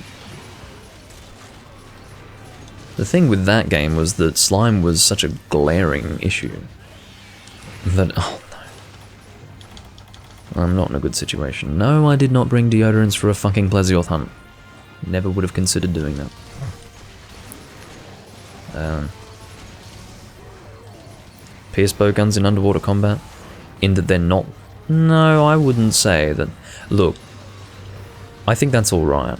What Blue Barn's trying to get across when he says pierce guns in underwater combat is that your critical distance is decreased greatly, or is very heavily affected. You have to be much closer to the monster to be effective with shot types like pierce, and especially, or any shot type quite frankly. I mean, in other words, your motion value is reduced. No, your critical distance is reduced, so you must go closer. And that can be hard, but I think that's fair, because it makes sense, doesn't it? That shooting underwater there would be more resistance to your shot, so therefore you have to be closer to the monster. I think that's just part of underwater combat and is something that you would expect. And certainly if it were a balancing issue, then it would be a balancing issue first and foremost in Tri. But I don't think it is. I think that's just sensible. Oh, you mean in terms of damage being dealt? No, not really. Pierce is not particularly good underwater versus Pierce on land. You could say that Pierce is too strong in general, which is kind of true. Pierce has always been very strong. But underwater combat is actually worse for Pierce. There are some underwater monsters that can be cheesed quite heavily by Pierce. For example, Ceadeus. Goldbeard Ceadeus with the Pierce team is just destroyed, and there are two reasons for that. First is that he flinches very easily, and second of all is the fact that he has fairly low health. So, they should have had a stronger Goldbeard Cedeus. That's the main issue. But, yeah, underwater, Pierce was actually harder to be successful with because of the different critical distance, the fact that you had to be closer. Yeah, Di Morales Lightbow Gun was pretty strong, but I felt that was fairly balanced because I think it had like -20, 25 affinity, something like that. So, and it also had deviations, so I felt that they did a reasonable job with balancing that gun. There will always be a particular standout light bow gun in all the Monster Hunter games, and the same is the case for the heavy bow guns, but I felt they did a pretty good job with the Willuminator, as it's called, and that's alright. It's not a glaring issue, in other words. I can probably return to 3 Ultimate, or 3rd Gen if someone mentions something, but I'll move on to 4th Gen. 4th Gen was a big issue, because there were a lot of things that were new in Monster Hunter 4 and 4 Ultimate. Verticality was the big thing. Mounting attacks. Now, mounting was just too easy to get off, okay? That's not just specific to Insect Glaive, that's just in general. Didn't matter what weapon type you used, it would take about 2 mounting attacks for your first mount to get it off. And obviously, the mounting system in conjunction with Insect Glaive, which allows you to mount at will. Like, there was no cooldown for your mounting attacks, you could pole vault as much as you wanted, and, I mean, that would have fixed the problem, really. Instead of changing the mounting system entirely, I felt that probably they could have just fixed Insect Glaive pole vaulting. But they didn't do that. They made it so that mounting was harder to get off in general, so therefore the infinite mounting, or the infinite pole vaulting of Insect Glaive was neutered by generations. But referring to 4 and 4 Ultimate, the mounting system was very broken, but I would say it went from being very good, maybe I would say it was, imagine Insect Glaive wasn't in the game at all. I would say even then the mounting system was slightly too effective. But with Insect Glaive it enters into the territory of you have broken the game. And the reason why is because too many monsters can be achieved by mounting. Too many monsters were balanced around their weak points being difficult to reach by Blade Master monsters. For example, Gogmazios, Fatalis, all of those types of monsters where their weak points are high and difficult to reach, their heads in other words, were completely destroyed by people mount spamming with Insect Glaive. And, you know, my first 4th Gen Fatalis experience, which I was so excited to have, was ruined by a team of Insect Glaive people who just had the monster constantly in a mount and falling on the ground, and we just beat on the head, and it was dead within less than 5 minutes for my first hunt, and that's what most of the Fatalis hunts were in that game. And it's not just Fatalis, you kind of notice it more when it's Fatalis because it's supposed to be a difficult hunt, but it was a problem for all hunts in that game. You'd just cheese with an Insect Glaive, it was easy. Another point of imbalance was the fact that they gave slicing a motion value. They addressed that in Generations by making slicing ammunition internal ammo only, which means that you can't combine for it. You get a set amount and then that's it, which means it doesn't dominate the hunt. People do still use slicing because it's good, but this is a classic example of Capcom going too far. Slicing sucked. Okay, in 3rd Gen. It was first brought about in 3rd Gen. It was a tri-shot type, and it was bad. It dealt cutting damage, set cutting damage, didn't have a motion value, and it was low. It was low cutting damage, and it wasn't very good. When slicing received a motion value in Monster Hunter 4 and 4 Ultimate, it became a shot type that could dominate monsters, absolutely dominate them. They'd be destroyed. Those were the 2 main problems with online play. Those were the 2 dominating meta loadouts, if we don't include Pierce, which has always been very good. You had mount spamming with Insect Glaive and slicing. I mean, that was the perfect duo, you know, 2 people running Insect Glaive with probably the Star Knight set. Now, the Star Knight set did not exist at the beginning of 4 Ultimate and didn't exist in 4, but within about, let's say, 12 months of 4 Ultimate being out, the Star Knight set released, which was essentially the perfect mount spam set. because it had a skill innate to the set called Rodeo God. It had Steady Hand, which was great for Insect Glaive as well, and it was just overall an ideal set that everyone got, including myself, because I got it when the event quest dropped. There was a lot of excitement for it, and I still use it there, if I ever want to mount spam, which I do on occasion. I think I've even demonstrated mount spamming on camera for that game, but as one of the mount spammers. But there were a lot of problems with For Ultimate, and I don't know if you could say the guild quest system was a point of imbalance. That was something I didn't like. I didn't like the fact that the best weapons you could get were from a roulette, from, you know, a random pool of weapons. I hated that. I absolutely hated that system. It basically took the random system of talismans, but applied it to weapons and armor. Mostly for weapons, but you could get armor pieces that were very much the same. You know, they would have... It's sort of like how XR sets in this game have a lot of points in particular skills. With those armor pieces, that's what you had for relic armor in that game, but it was particularly bad for weapons, because instead of, okay, let's say for example, I want a really good fire sword and shield, but instead of actually crafting my own fire sword and shield from the available materials that I receive from the monsters that I hunt in the game, I might instead decide, what I'm going to do instead is fight a guild quest, level 140 guild quest, that gives sword and shield relics, and hope for a good fire sword and shield. Now, it was that...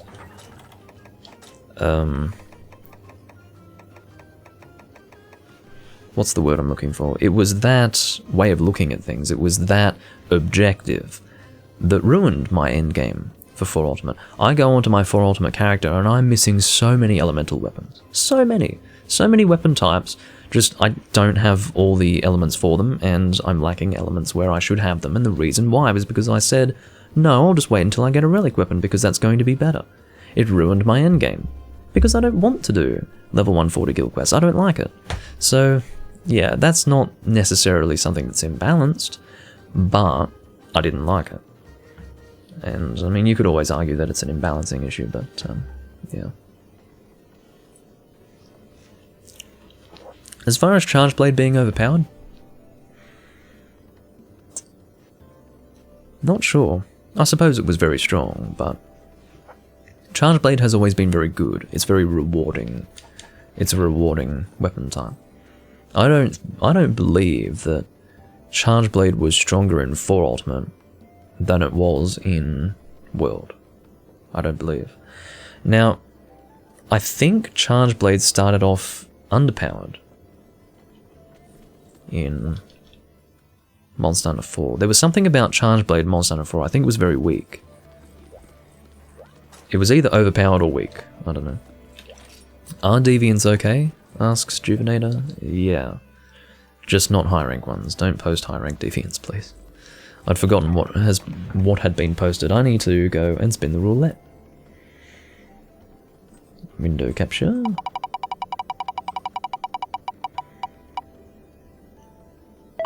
Longsword.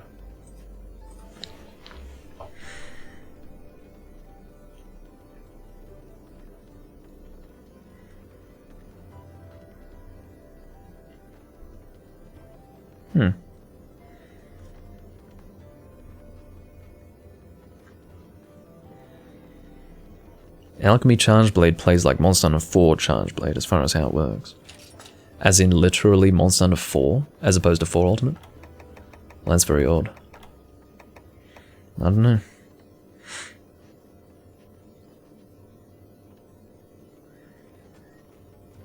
Yeah, I don't know.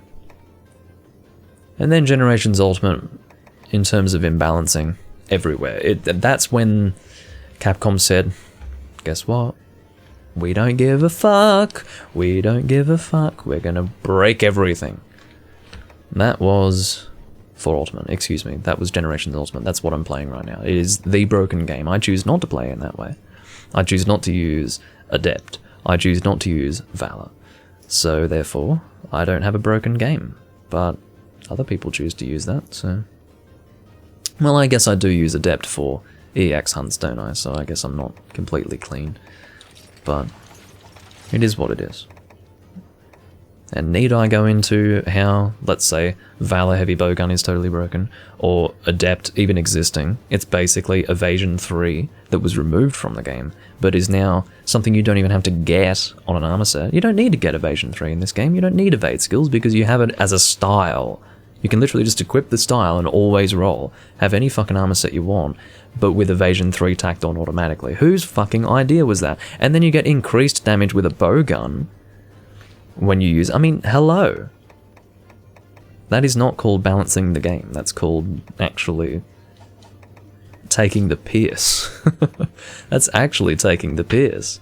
But the thing is, I almost don't want to get into that.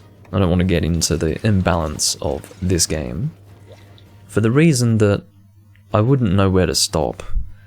I know where to start. But I don't know where to stop because it's no hunter arts are equipped. I see. I understand why.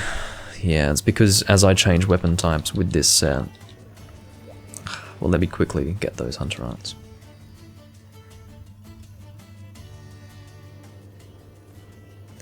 Hunter arts. The funny thing with me, Blue Barn, is that I was kind of neutral to hunter arts. I didn't like the styles, but I was neutral to hunter arts because I didn't feel like they took over my hunt. You know, they were a quick animation and then I'd go back to the hunt sort of thing. It didn't feel like it was taking over.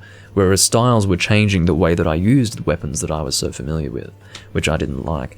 What stopped me from playing Generations? And I put it down very quickly. I only played it for like the first week of its release. I pre-ordered it, played it at launch, got to endgame, HR broke, and then stopped playing until this game that I'm playing now was announced. I didn't even play it, didn't even touch Generations until then. What caused that was 3DS fatigue. I was sick of playing Monster Hunter on the 3DS. I couldn't do it anymore, I was done. I was just like, no, not happening. So, that's what stopped me there. Hunter arts, I, even to this day, am fairly neutral to. Except for the broken ones. Hunter arts as a concept I'm neutral to, but particular hunter arts such as Unhinged Spirit, the Insect Glaive one, which I seem to often forget the name of. The one that just gives you all colours automatically. They just ruin the balance of the weapons that they're attached to, or the weapons that they're associated with. So...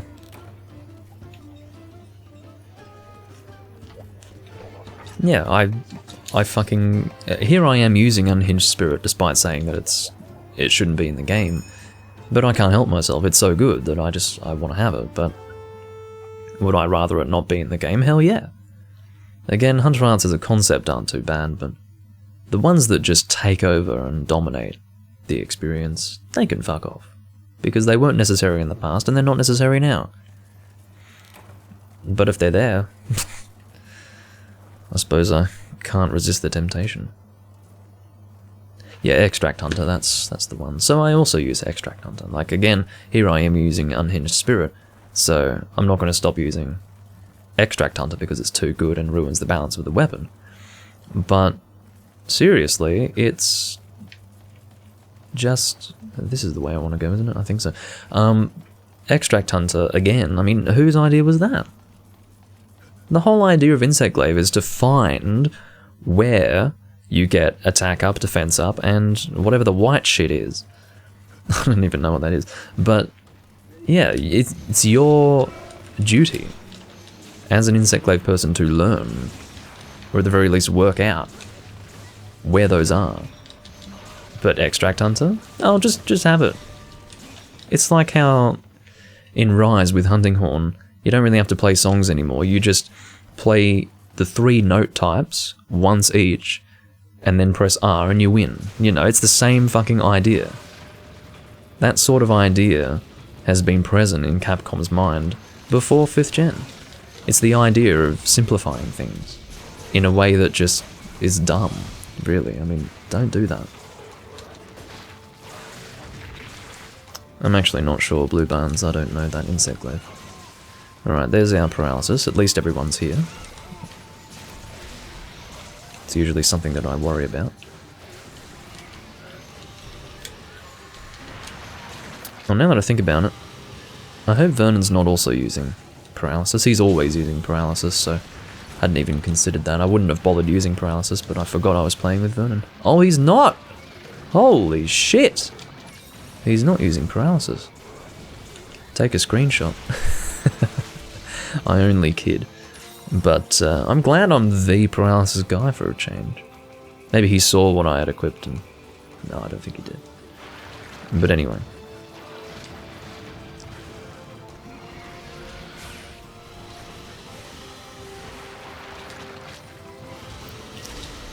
You say the Insect Glaive upgrade system was bad? It's about the same as this game, isn't it? From 4 Ultimate to Generations Ultimate. What was the difference? I think it was slightly different in 4 Ultimate, but largely the same here. It's certainly... Well, I don't want to talk about 5th Gen. 5th Gen doesn't enter into this discussion, you know. Some who might be watching the VOD are waiting for me to talk about 5th Gen. No. Partially because I can't speak to Iceborne at all. I mean, I can talk about mantles all day. I can talk about the fact that they made the hunters so strong that the monsters have to have one-hit attacks because Capcom just don't get it. And I can go into all that, but that's no fun. I've talked about that before. And at the end of the day, I'd rather just not even acknowledge the existence of... Wow, look at that resistance to that paralysis. At the end of the day, I'd just rather not even acknowledge the existence of that era of Monster Hunter that we are currently in. That's why I play this game here. Try to run away from it.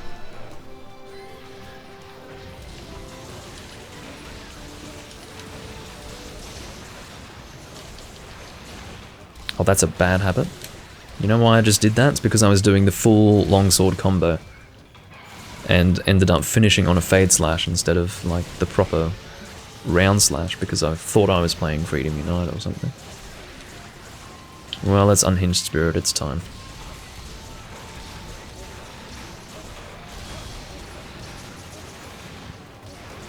Oh.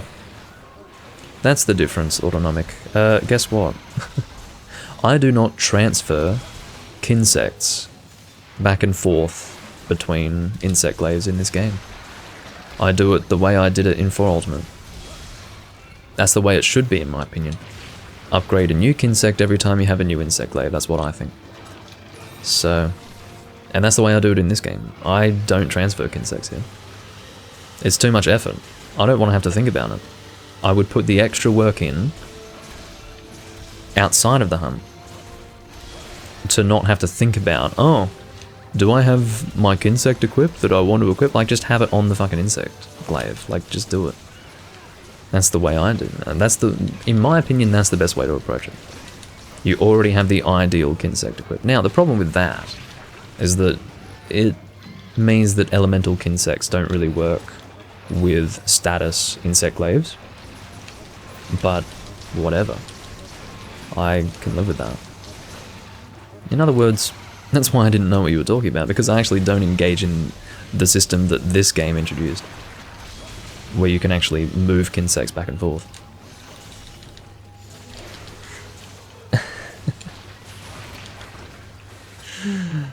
That's actually really funny.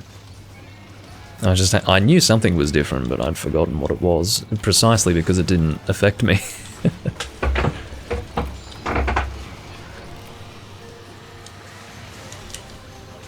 But yeah, I don't have time to swap them around, you gotta be joking. Just make a new one. For the glaive itself.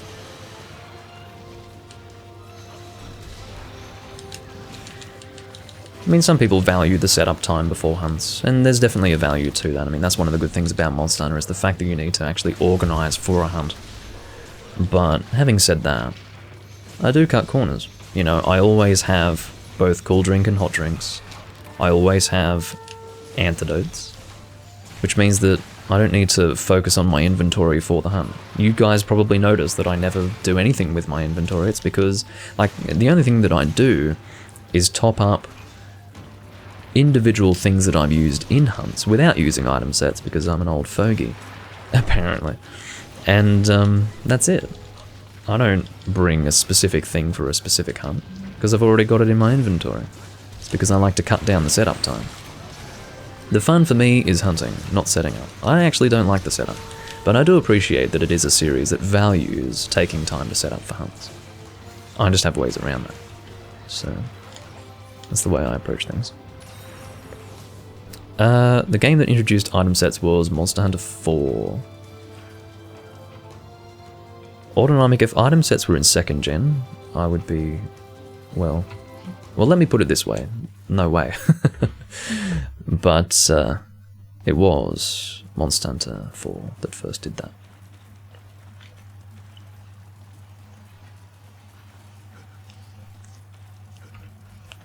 The reason why item sets were introduced was because they were addressing the fact that the gunner pouch existed in 3rd gen. They wanted to get around the gunner pouch existing entirely, so what they decided was to make item sets which allowed you to create different sort of pouch loadouts, for lack of a better way to refer to it, without needing like gunner pouch existing. So it's an answer to gunner pouch. Because if you recall, gunner pouch existed in 2 games. That was Tri and 3 Ultimate. It was not in Portable 3rd. So we have field pouch, and of course, for those who aren't aware, gunner pouch is a completely different like inventory for gun and Blade Master. So whatever you last had in your gunner inventory is not going to carry over to your Blade Master inventory. So that's the idea.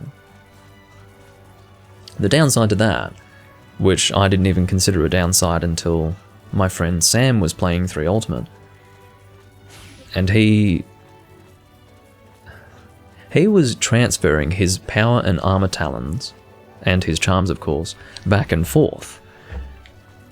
And we were like, why are you doing that? And he's like, what, are you telling me that you've got power and armor talons and armor for both Gunner and Blade Master? And we're like, yeah? Why wouldn't we? And he was like, it was just one of those moments when I realized, shit, for some people that's a real problem, like to actually have that for both. So that's one of the, I guess you could say, clunky aspects to having 2 different pouches. It's the fact that you have to get it for both. So it was normal for me because I had played so much Tri that it was just whatever, but I suppose it is a bit awkward, isn't it? Yeah, not equipment sets. Equipment sets are from 1st gen, actually. If equipment sets, I do believe equipment sets are from Monster Hunter 1. I could be wrong, but I do believe they are.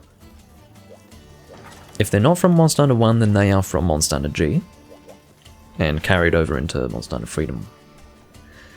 But I do believe that equipment sets always existed in Monster Hunter. And I'm very glad of that. Very glad of that.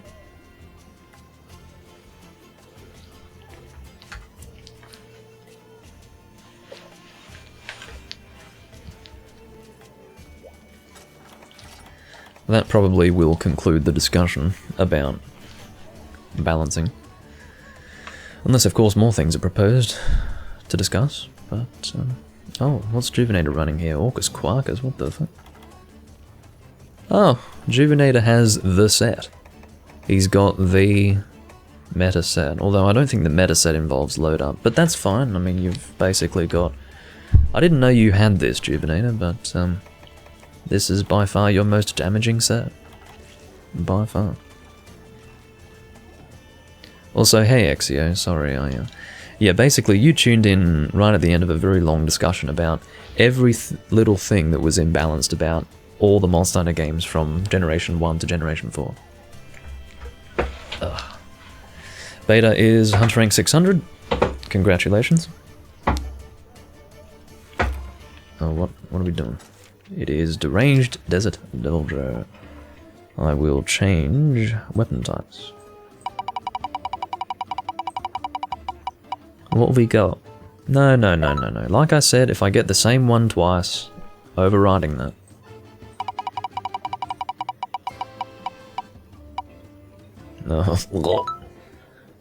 Actually, Lance against Devil Joe's not too bad. I enjoy Lance with Devil Joe. I preferred it in the days when I could counter on 3 hits, but... because that's what I got used to. I did do a lot of evade Lance against Devil Joe in Try. But the most fun that I ever had with Lance versus Devil Joe in that game was just playing normally, countering on 3 hits. I was so happy to have countering in that game. I hated Lance in the older games back then. And when counter was introduced, oh, you couldn't get me, you couldn't separate me from Lance. I was in love. And then in Portable Third, that's when the tears came. Because you could no longer counter on 3 hits, and I put my foot down, I said, Lance is dead to me. Lance is dead. If I don't have counter on 3 hits, it can fuck off. That was me for like a 3-year period. So, I was actually hurt by the fact that I couldn't counter on 3 hits anymore. And they didn't bring it back until World. That's how long it took. It took that fucking long. But, sucks that I hated World, hey. What am I bringing? I'm bringing Thunder. Where is my Thunder? Lance. Why am I being so foolish? Here it is. Nah, Thunder Lance. You know why I kept on glossing over that? It's because I was talking, so I was going based on my subconscious, and my subconscious was like, you don't want to use that, Doomlink. That's focused on elemental damage instead of raw damage. My subconscious mind actually knows me very well. Because normally I don't use that shit, but that's my Thunderlance in this game, so that's what I've got. Exchanger and Moxie, thank you.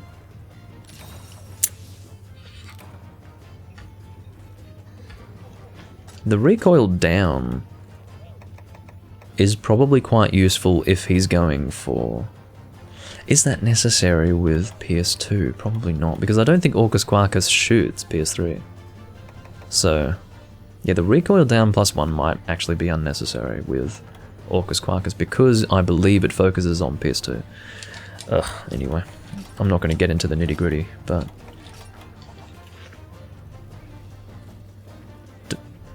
It helps with PS2? It might. It might. I suppose I hadn't thought about the stats of the gun. Can I see the gun stats from here? No. Well, whatever.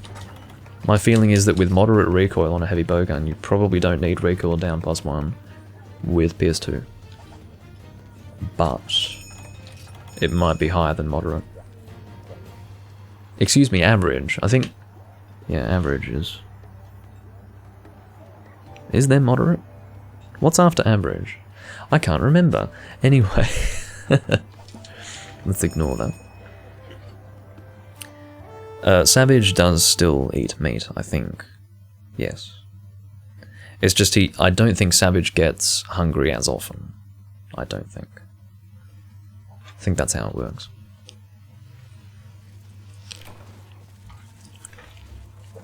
Oh, goodness. Good chat, though.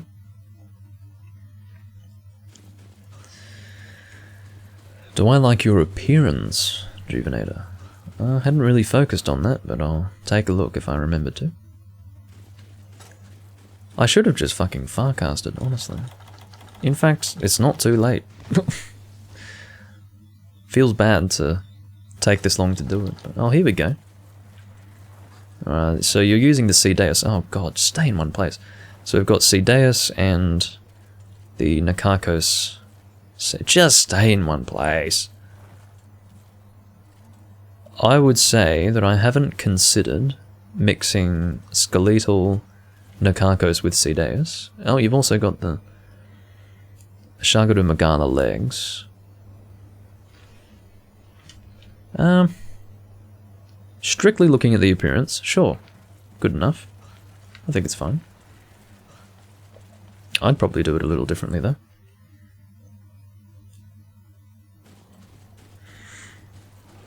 I used to be a crag gunner.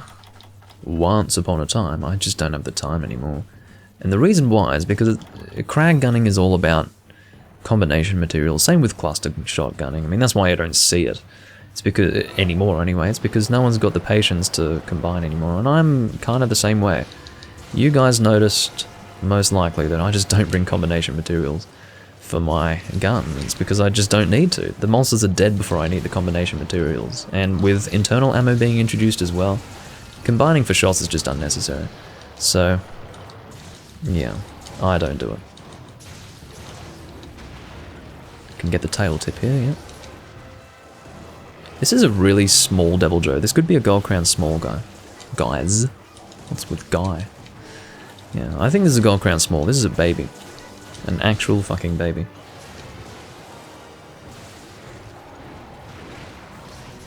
An invite to your PC's funeral? Is it actually dead? You said it was on its last legs, but during this stream it's gone from being on its last legs to dying. It's kind of tragic. Unless you're talking about ahead of time. It's dead? Shit. Is there nothing that... Is it like a hardware problem? Like an absolute hardware problem that you cannot rectify? Excuse me. Of course, counter doesn't really work with tremor-based attacks, as you can see. You can block the attack that creates the tremor, but you can't block the tremor. In other words, you can only block one single thing with the counter. It's not like shielding, because the counter forces you to... Oh, that's kind of interesting. I was countering something else, and then he went into a roar, but it still managed to counter it. Oh, here we go! He's gonna carry me in his mouth. No dung. It's not needed. I don't understand why he does this. Why does he carry me around in his mouth? What's the logic? I think it does actually feed him. I do believe it feeds him. But probably not too much. It's getting quite bright outside. What I will do is actually make sure my chroma key settings are appropriate. I'm probably going to be attacked.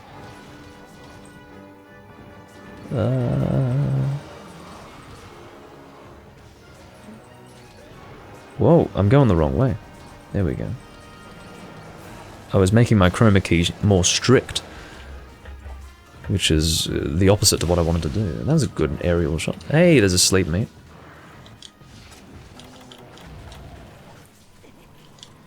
Well, I said he eats less often, but is looking like about as often as normal Devil Joe. Oh, Beta is doing exactly what I was about to do.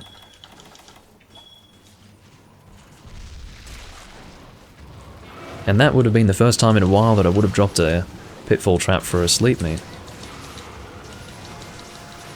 I think using Lance against Devil Joe is getting me to revert to my old ways of actually playing Monster Hunter seriously.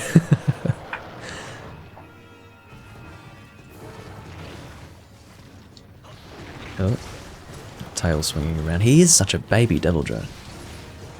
I don't know if I've already got a Gold Crown Small for Savage, but if I do, this is going to beat it. Because this is a baby. He's so little. I do not like bouncing on a Devil Joe with wide sharpness. That's not okay. There's nothing about that that's okay. I'm going to corkscrew jab this, actually. Oh, no, he managed to hit me, though. Yeah, get away. Don't have time for you. PSU died and it took your motherboard and HDD with it. Yeah, I think it's time for a new PC. Sounds like it. Regrettable as it is, because you've already bought a fucking Xbox Series S.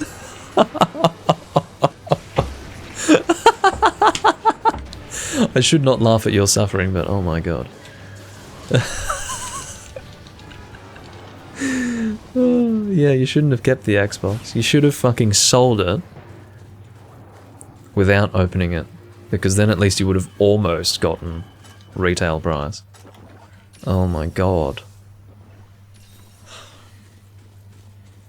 Well, my condolences. Shouldn't have got the Series S in the first place, but especially you should have sold it. That's what I would have done, my god. Your curiosity. Oh, no, that was terrible. I just wasted my corkscrew jab. At least you have Halo.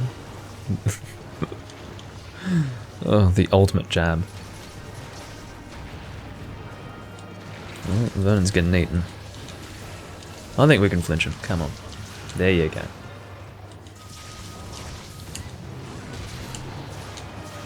You can see that I don't follow through with an attack there because it would be dumb to do so. It's out of... I was out of position for an attack. Alright, Nullberry time. I don't think Savage is going to last too much longer. Alright, catch you later, Blue Barn. Thanks for joining.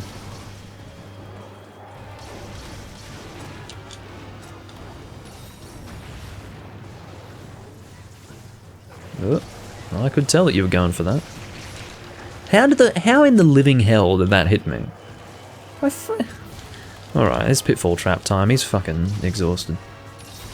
I caught him as soon as he got exhausted. Could not have timed it better, honestly. The worst, well, one thing that I could have timed better was maybe the Dragon Blight being in effect, but anyway. Now that did not last long considering that was an exhaustion trap. He must be more resistant to pitfalls. Excuse me, that was his second pitfall, that's right. Here I was thinking that because I didn't use my pitfall last time, he hadn't been pitfalled. That's not how that works, Doomlink. That was his second pitfall, so it didn't last as long. Oh yeah, the Fable series, I remember that. That's quite critically acclaimed, isn't it? Not that... by gamers, not by fucking journalists. Those people are dicks. They've got... They know... They have about as much knowledge of what a good game is as... I don't know. The problem is every analogy that I could possibly come up with would be deeply offensive, so I'm just going to stop. But, like, you know, I had at least 3 or 4 run through my head that are just not okay, so I'm going to not say them. But, you know, in other words, they don't fucking know. They've got no idea, so... Yeah. We're going to not talk about whatever journalists think is a good game, but... Critically acclaimed by gamers.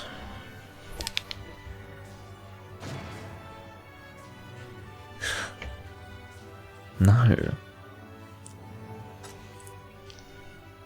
Curiosity killed the cat. Vernon.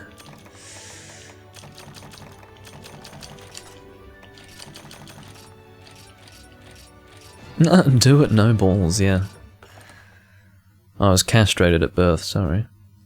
You can tell by my voice.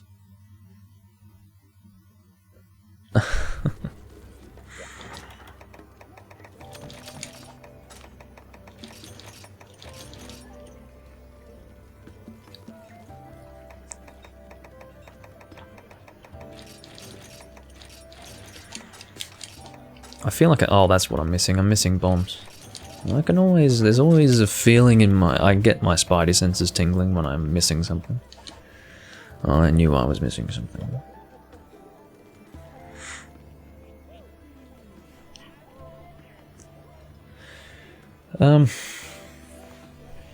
We've been going for 2 hours and 23 minutes. I'll probably aim for a 3 hour, I would say. Feels good to have started a little earlier, of course.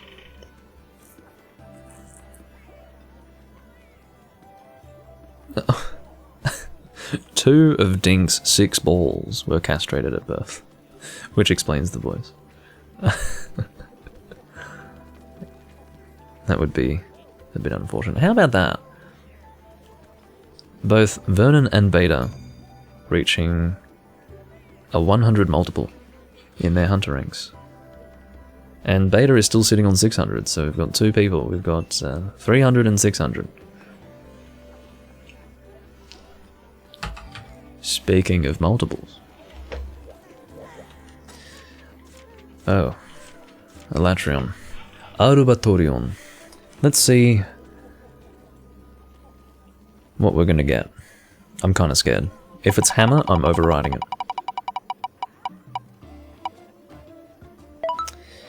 Okay.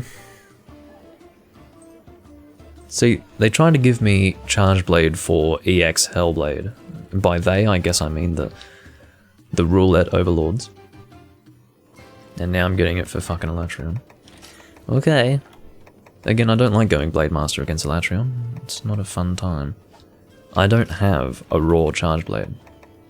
It's situations such as these that make me realise that I should be a little more proactive with making raw weapons. You know, I'm such a sucker for elemental damage that I just can't help myself. I mean, that's a raw Charge Blade, isn't it? It's not a good one, but it's a raw Charge Blade. Balls. I'll just have to opt for at least one element, so it would either be ice or dragon.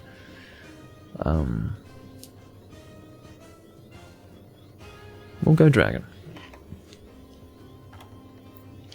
Charge Blade.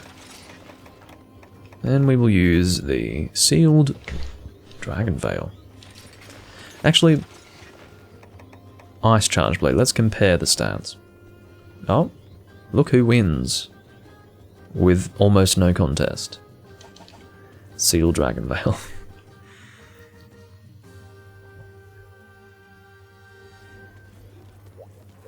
Oh god. Elemental File Charge Blade. I'm not that bad. All of my Charge Blades are Impact File. Just because I enjoy the additional damage from Artillery Novice. It just gives you an extra thing to work for that makes Charge Blades unique. Like, in other words, I like weapon types that require specific skills for them to work better. Like, you know, guard skills with guard-based weapon types, and charge skills for charging weapon types, and all that business. If you go Elemental File, there's nothing that's really special for Charge Blade, you know. Maybe there is, but I wouldn't say so. So I got Exchanger and Weakener.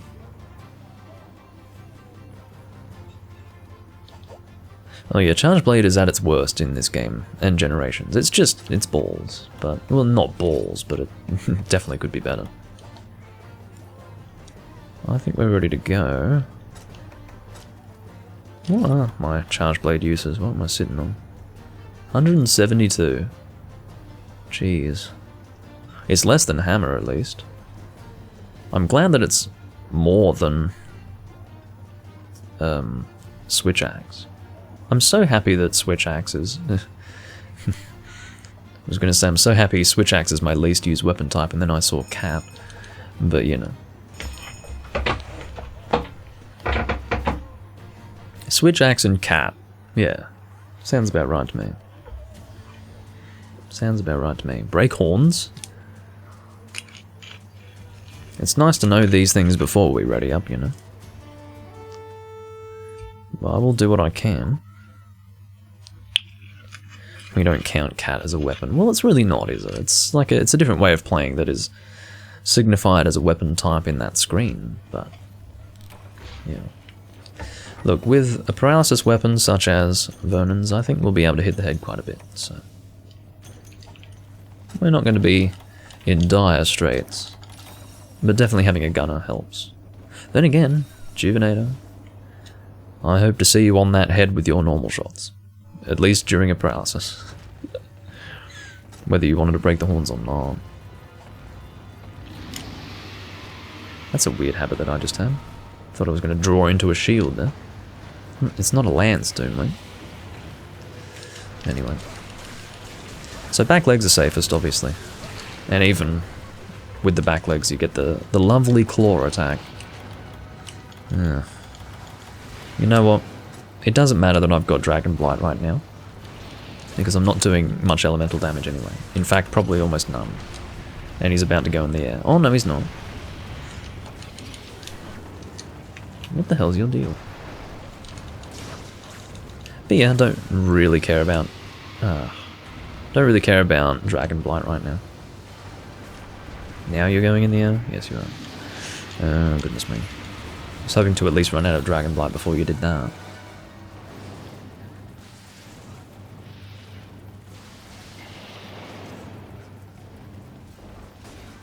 So yeah, if you can try to paralyze when he's in this mode, Vernon, that would be great.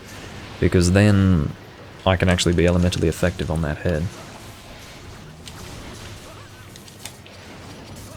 Oh, I almost hit the head with that attack. Here we go. I think I got oh, what the fucking jumping Jesus was that? I guess that means my thunder resistance is actually awful. Getting one shot by that claw attack. This is fucking shit, man. This is actually shit. What is my thunder res? Negative 18. I do have worse. What's with the one shot? That's annoying. That is really frustrating. I'm not going to use Mega Dash Juice, I do have rations. What the hell? Whatever. Let's try to get there. Oh, I can see Vernon's trying to hold them out. I'm here. Cool. Thanks for that. Sadly, I do not have red shield, but we're going to do this anyway.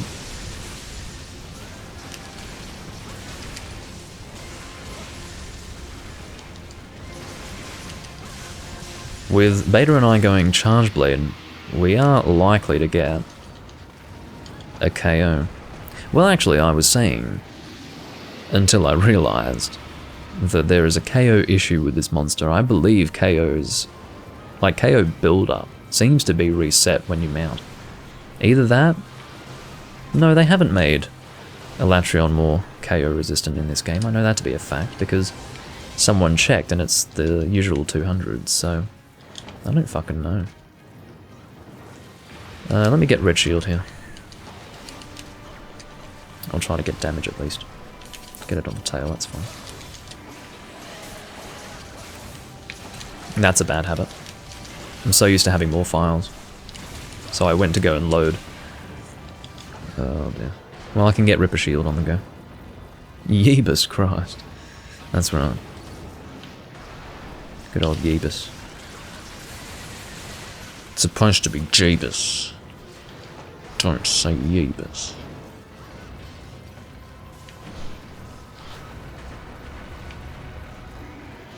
Well, that's always good to see. Well, it's good to see when you're dealing dragon damage.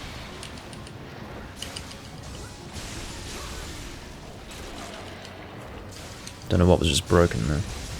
Probably a claw. Whoa, that's a bit scary.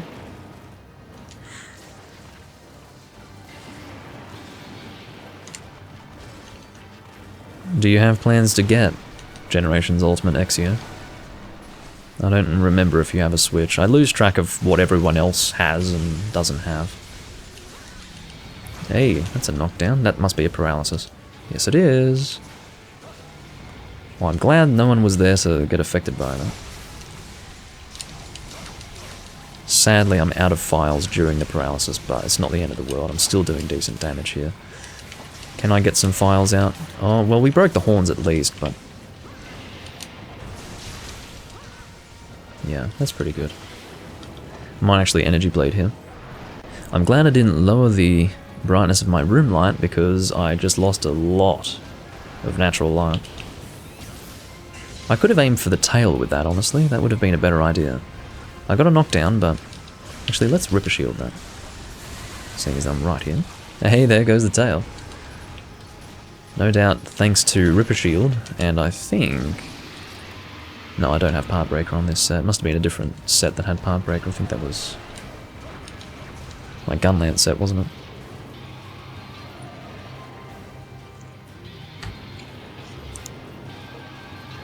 Well, I'm very glad to see Rise is at the bottom of your list of priorities.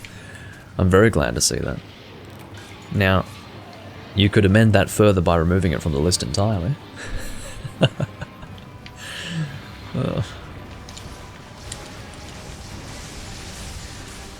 Feels so good to hit this head. Vernon's set is basically the Generations Ultimate equivalent of Mount Span from 4 Ultimate. But, anyway.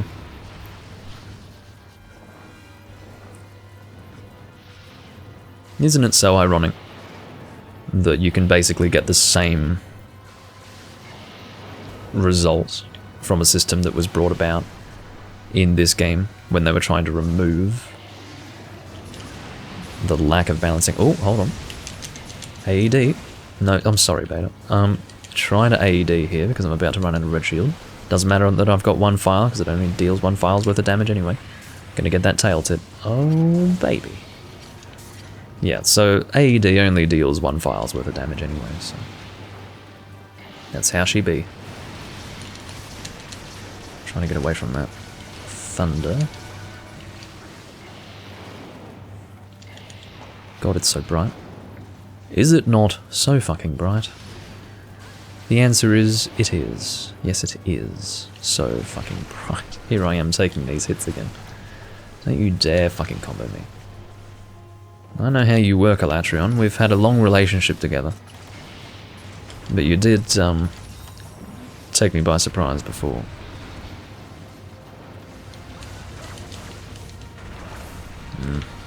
Yeah, that's good enough. Get away from that fucking claw. That claw has quite a bit of range to it. It must be said.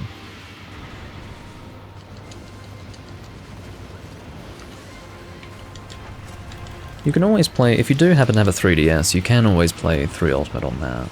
It's not what I would recommend, but if it's a difference, if it's a choice between playing it and not playing it, when you have a 3DS, yeah, just play it. It's not as good as the Wii U experience, but hey, it's still a good game. No, let's get her charged up again. I need to get red shield. There we go, climb up there, very good.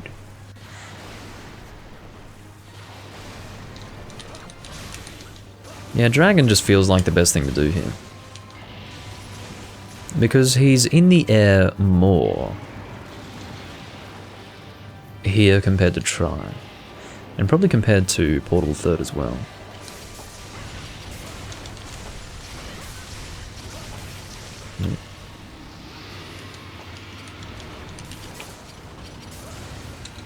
Just getting out of the way. He does less of the jump back fire attack. The Rathalos special, I call it. Oh, got hit by the head with that little swing animation that he did.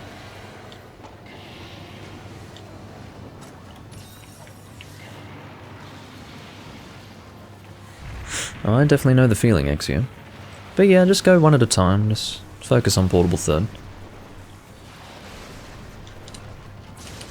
Portable Third's a lot of fun. That was a very good hunt, guys. I'm very impressed. Nice work. You poor bastard. I don't know if you saw that, but that was an Elatrion in pain. Well and truly.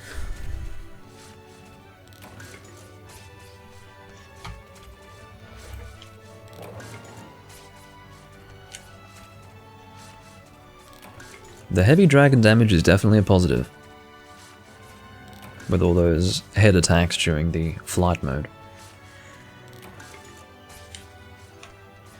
Oh, Portable Third is just a lovely game.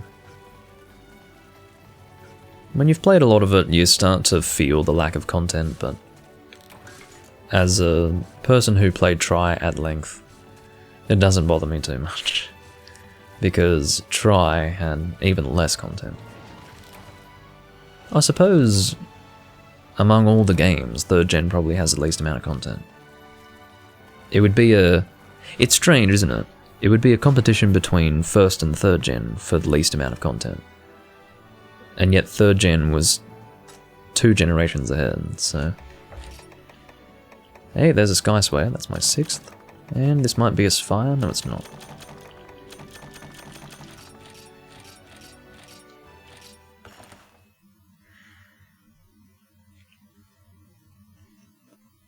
Well, definitely the community experience will, for a person, have a huge influence on what their favourite Monster Hunter game is. That's why I would say well, again, depends on how you say it. I would not say that Try is my favourite Monster Hunter game, but I would say that it is the one that I had the most fun playing. Without a doubt. Without a doubt. My favourite Monster Hunter game is 3 Ultimate, but I didn't nearly have as much fun with that game, even to this present day, in 3 Ultimate as I did with Try, because Try was just a... well, anyone who experienced it can tell you. It was another... there is no comparison. We'll put it that way. I'll do 2 or 3 more hunts. Vernon's going to the bathroom. I might also. May as well. May as well. I can do it on command. I'll be back momentarily.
I'm back.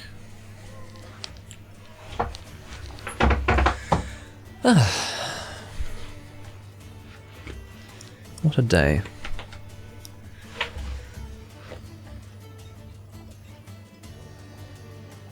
I suppose Juvenator is posting the next quest.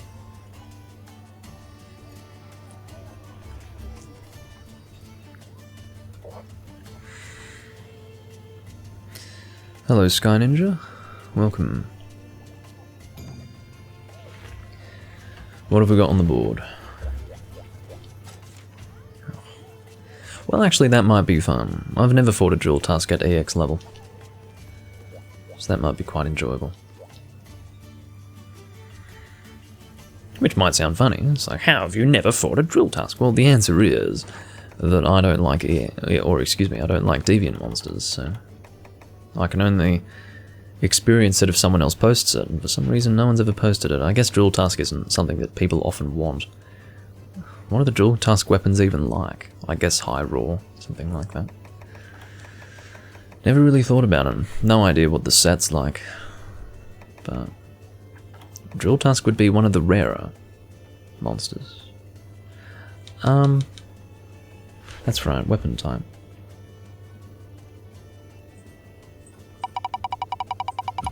What have we got? Hunting horn. Rightio. So, elemental weakness. I will have to check that. It's a little bit. Well, it's not the most ideal. I'll have to get my reference up for that. Most on a double cross dex. Yes. Monster, Drill Tusk Tetsukabura. Where art thou? There you are. Elemental weakness is water. Secondary is thunder. It's time for Click Clack. Which again, as they disgustingly decided to call it in this game, Twin Shell Castanet. It's Click Clack, I'll have you know.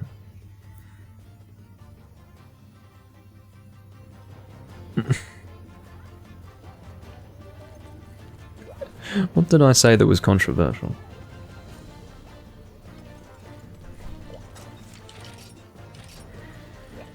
Anyway. I would say there is a bravery in speaking controversially. Just by default. You know what I kind of feel like playing today?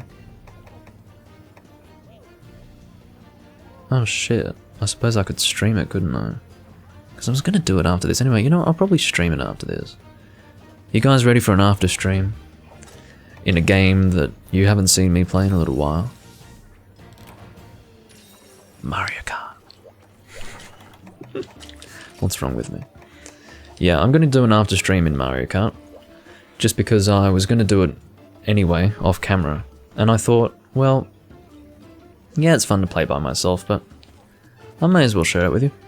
I'll probably do like an hour or something like that. I'm just in the mood. I'm just really in the mood. I have such fond memories of just drinking heavy Imperial Stout, listening to, you know, 80s black metal, and just thrashing people. Like, I'm telling you, I have very fond memories of that. I mean, I was in another world. I'm telling you, you drink heavy Imperial Stout, listen to like, Mephisto, like, from the 80s, oh my god, like, you'll be, and playing Mario Kart?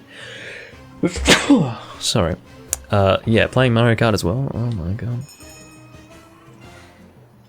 Incredible.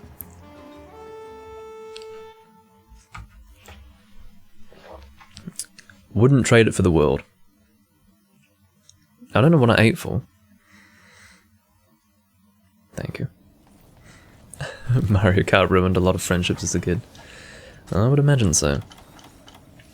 Look, Mario Kart... Oh, whoops. Hot drink. Mario Kart has only devolved over time. It really has. But I still get enjoyment out of the newest Mario Kart. Any person who experienced Double Dash... You know, Double Dash is the monster to try of Mario Kart. It really is. It was a special thing, and it's hard to really appreciate anything else. I didn't play Double Dash. It's worth mentioning. Hello, Drill Tusk. Prowling on in. Oh, sorry, Vernon. I didn't realise that you didn't have a cool drink. I'm sitting here awkwardly with my song, alone, waiting to play it. Okay, here we go. So I keep on forgetting to check to see if there is an option to make the songs appear in the center of the screen. I keep forgetting to do that. Don't do that. This is not Monster Hunter Freedom Unite. You cannot just press R and start playing purple notes. It's not how that works. Seriously. Bad habits die hard. Look at that. Oh, he's coming after me. No, you don't. Look at that. That's gonna hit me. That's scary. Okay. Now for defense up. Oh, what good timing on that. Paralysis. Couldn't have been better. Now for some recital hits. Yeah. Which I believe to be the best for KO. Probably. Oh. Oh. How you can roll through a solid rock, I don't know, but that's Monster Hunter.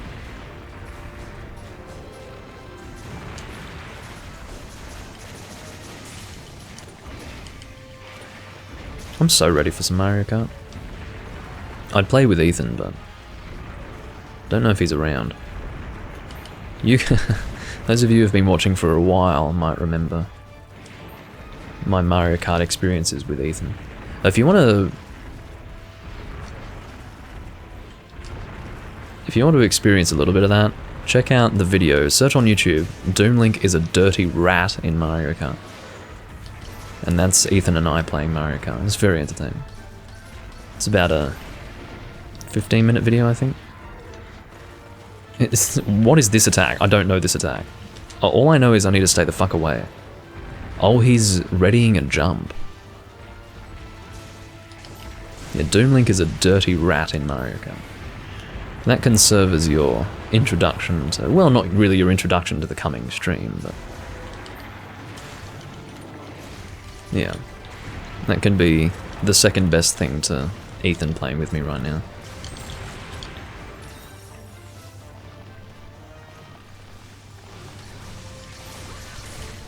Oh, it's Doomlink is a sweaty rat in Mario Kart, sorry.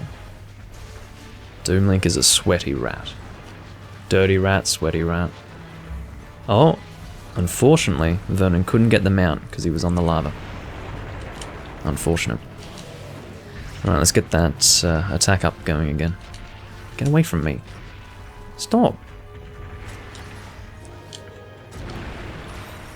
I just happened to be out of range.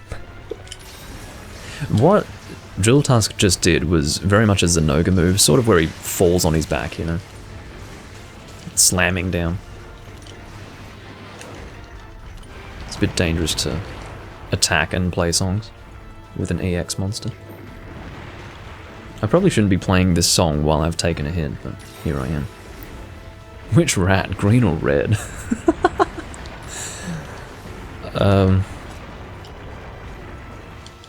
I don't know. What would most exemplify me? Well, what would serve to describe me best? Green rat or red rat? I prefer the color green to the color red, so I guess I'm green rat. And Ethan's red rat.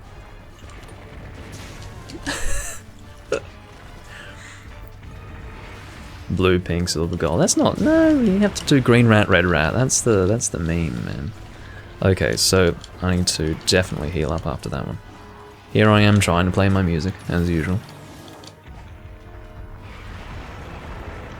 We've spent a lot of time in this particular location in this recording, in case you hadn't noticed.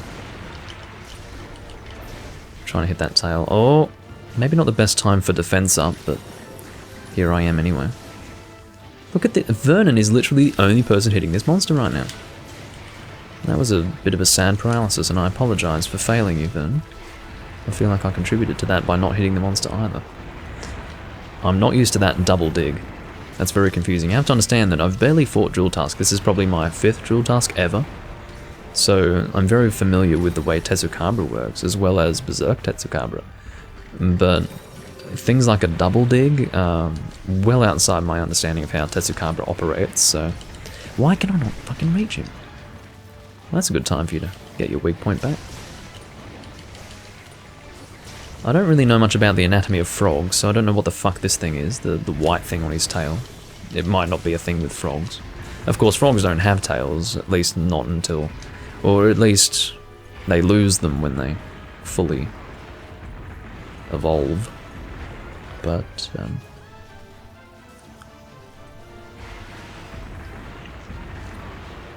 you know what? The best thing about Monster Hunter Rise is the baby Tetsukabra. Putting it out there. That's the best thing about Monster Hunter Rise.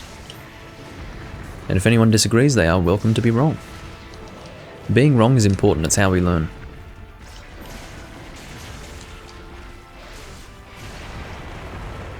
That's his cock. Okay. Well, that's an interesting way to look at things. I hadn't thought about it, but the question becomes, why is it only sometimes a weak point? If it were indeed that, you'd think it would always hurt. Oh, here I go again. Well, actually, this is a good time for attack up, isn't it? Well, that's interesting. I mean, really, the KO should be my territory, but I guess Beta's probably getting a few more KO hits off than I am. I'm not really hitting the head all that often. Alright, let's top up the defense up.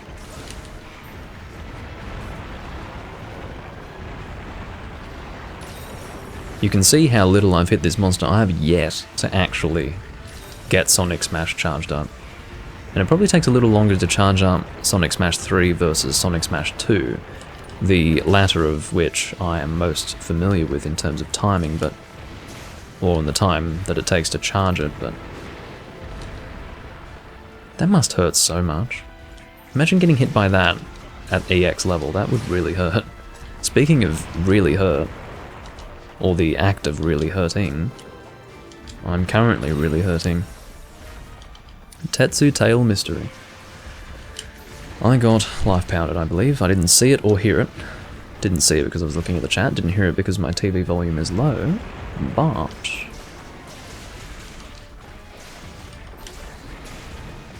it seemed that I had been. Oh. Let's get that tail. I want it. Give it to me.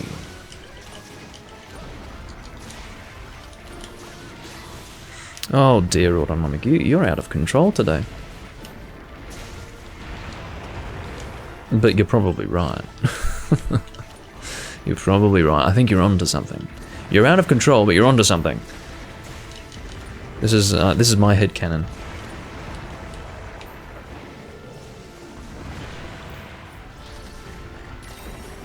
Oh, that was me topping up attack, so I didn't need to play it twice. Oh, get the fuck away from me with your rock. Okay, I've definitely healed more than I should have in this hunt. I mean, my free pass to take all these hits comes in the form of me having very limited experience with Tetsukabra in the Drill Tusk form. And I also haven't done EX before. Oh, that's very interesting. Let's try to get in there and deal some damage.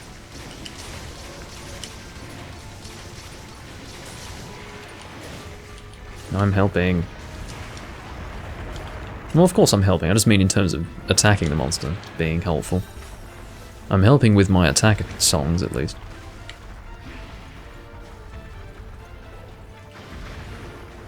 Now, I'm warning you guys, I'm not going to do too well with Mario Kart. I'm not going to do too well at all. Because it's been a little while since I last played, and I'm at a rank, a level, where I will be paired with people who probably play very often. So, like if Ethan were to host, for example, and I were paired with the people that he plays with, I'd probably be coming top 3 consistently. But with the people I'll be paired with, I'll probably be hitting around 6th every race, but you never know. There's a lot of Japanese people who play Mario Kart, and I regret to say that they're a lot better than I am. And they're a lot nastier. Like, the way I play Mario Kart, I do not shoot shells backwards at people. I just don't do that, okay? Because it's nasty. Is it effective? Yeah. But it's nasty. The Japanese will absolutely, as soon as you see, if you are behind a Japanese player, and they have a shell behind them, you better be fucking ready. Because they are aiming that at you. It's not there for fun. It's not there to protect them from something that's coming after them. That's not defensive, that's offensive. You better be fucking ready. So, I don't know, oh damn. My laptop just died because apparently it unplugged itself. So, I can't read the chat right now. I'll fix that momentarily. Seeing as though this is the last hunt, I can just read the chat from my PC. And that should be just fine. Where is Twitch on my PC? In amongst my many tabs. Mario Kart on Atari. Doomlink saying he has honor in Mario Kart. I do. I do. To an extent. I mean, of course you can't be too honorable in Mario Kart, but you know, I don't knock people off things intentionally. I don't shoot shells backwards. I'd say I'm pretty fair. Even when the temptation is there to be unfair. I'm not. The only time there's a temptation for it is when I'm going up against Ethan and maybe I feel a little bit, you know, a little bit mischievous, but, you know, for people I don't know, no, I don't do it. No, I'm nice. And I, as a result, don't come first place against the people who choose to play that way.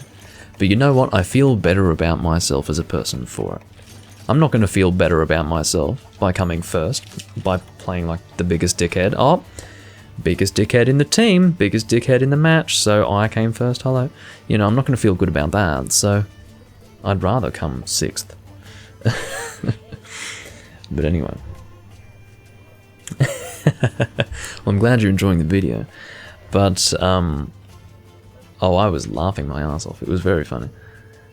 But,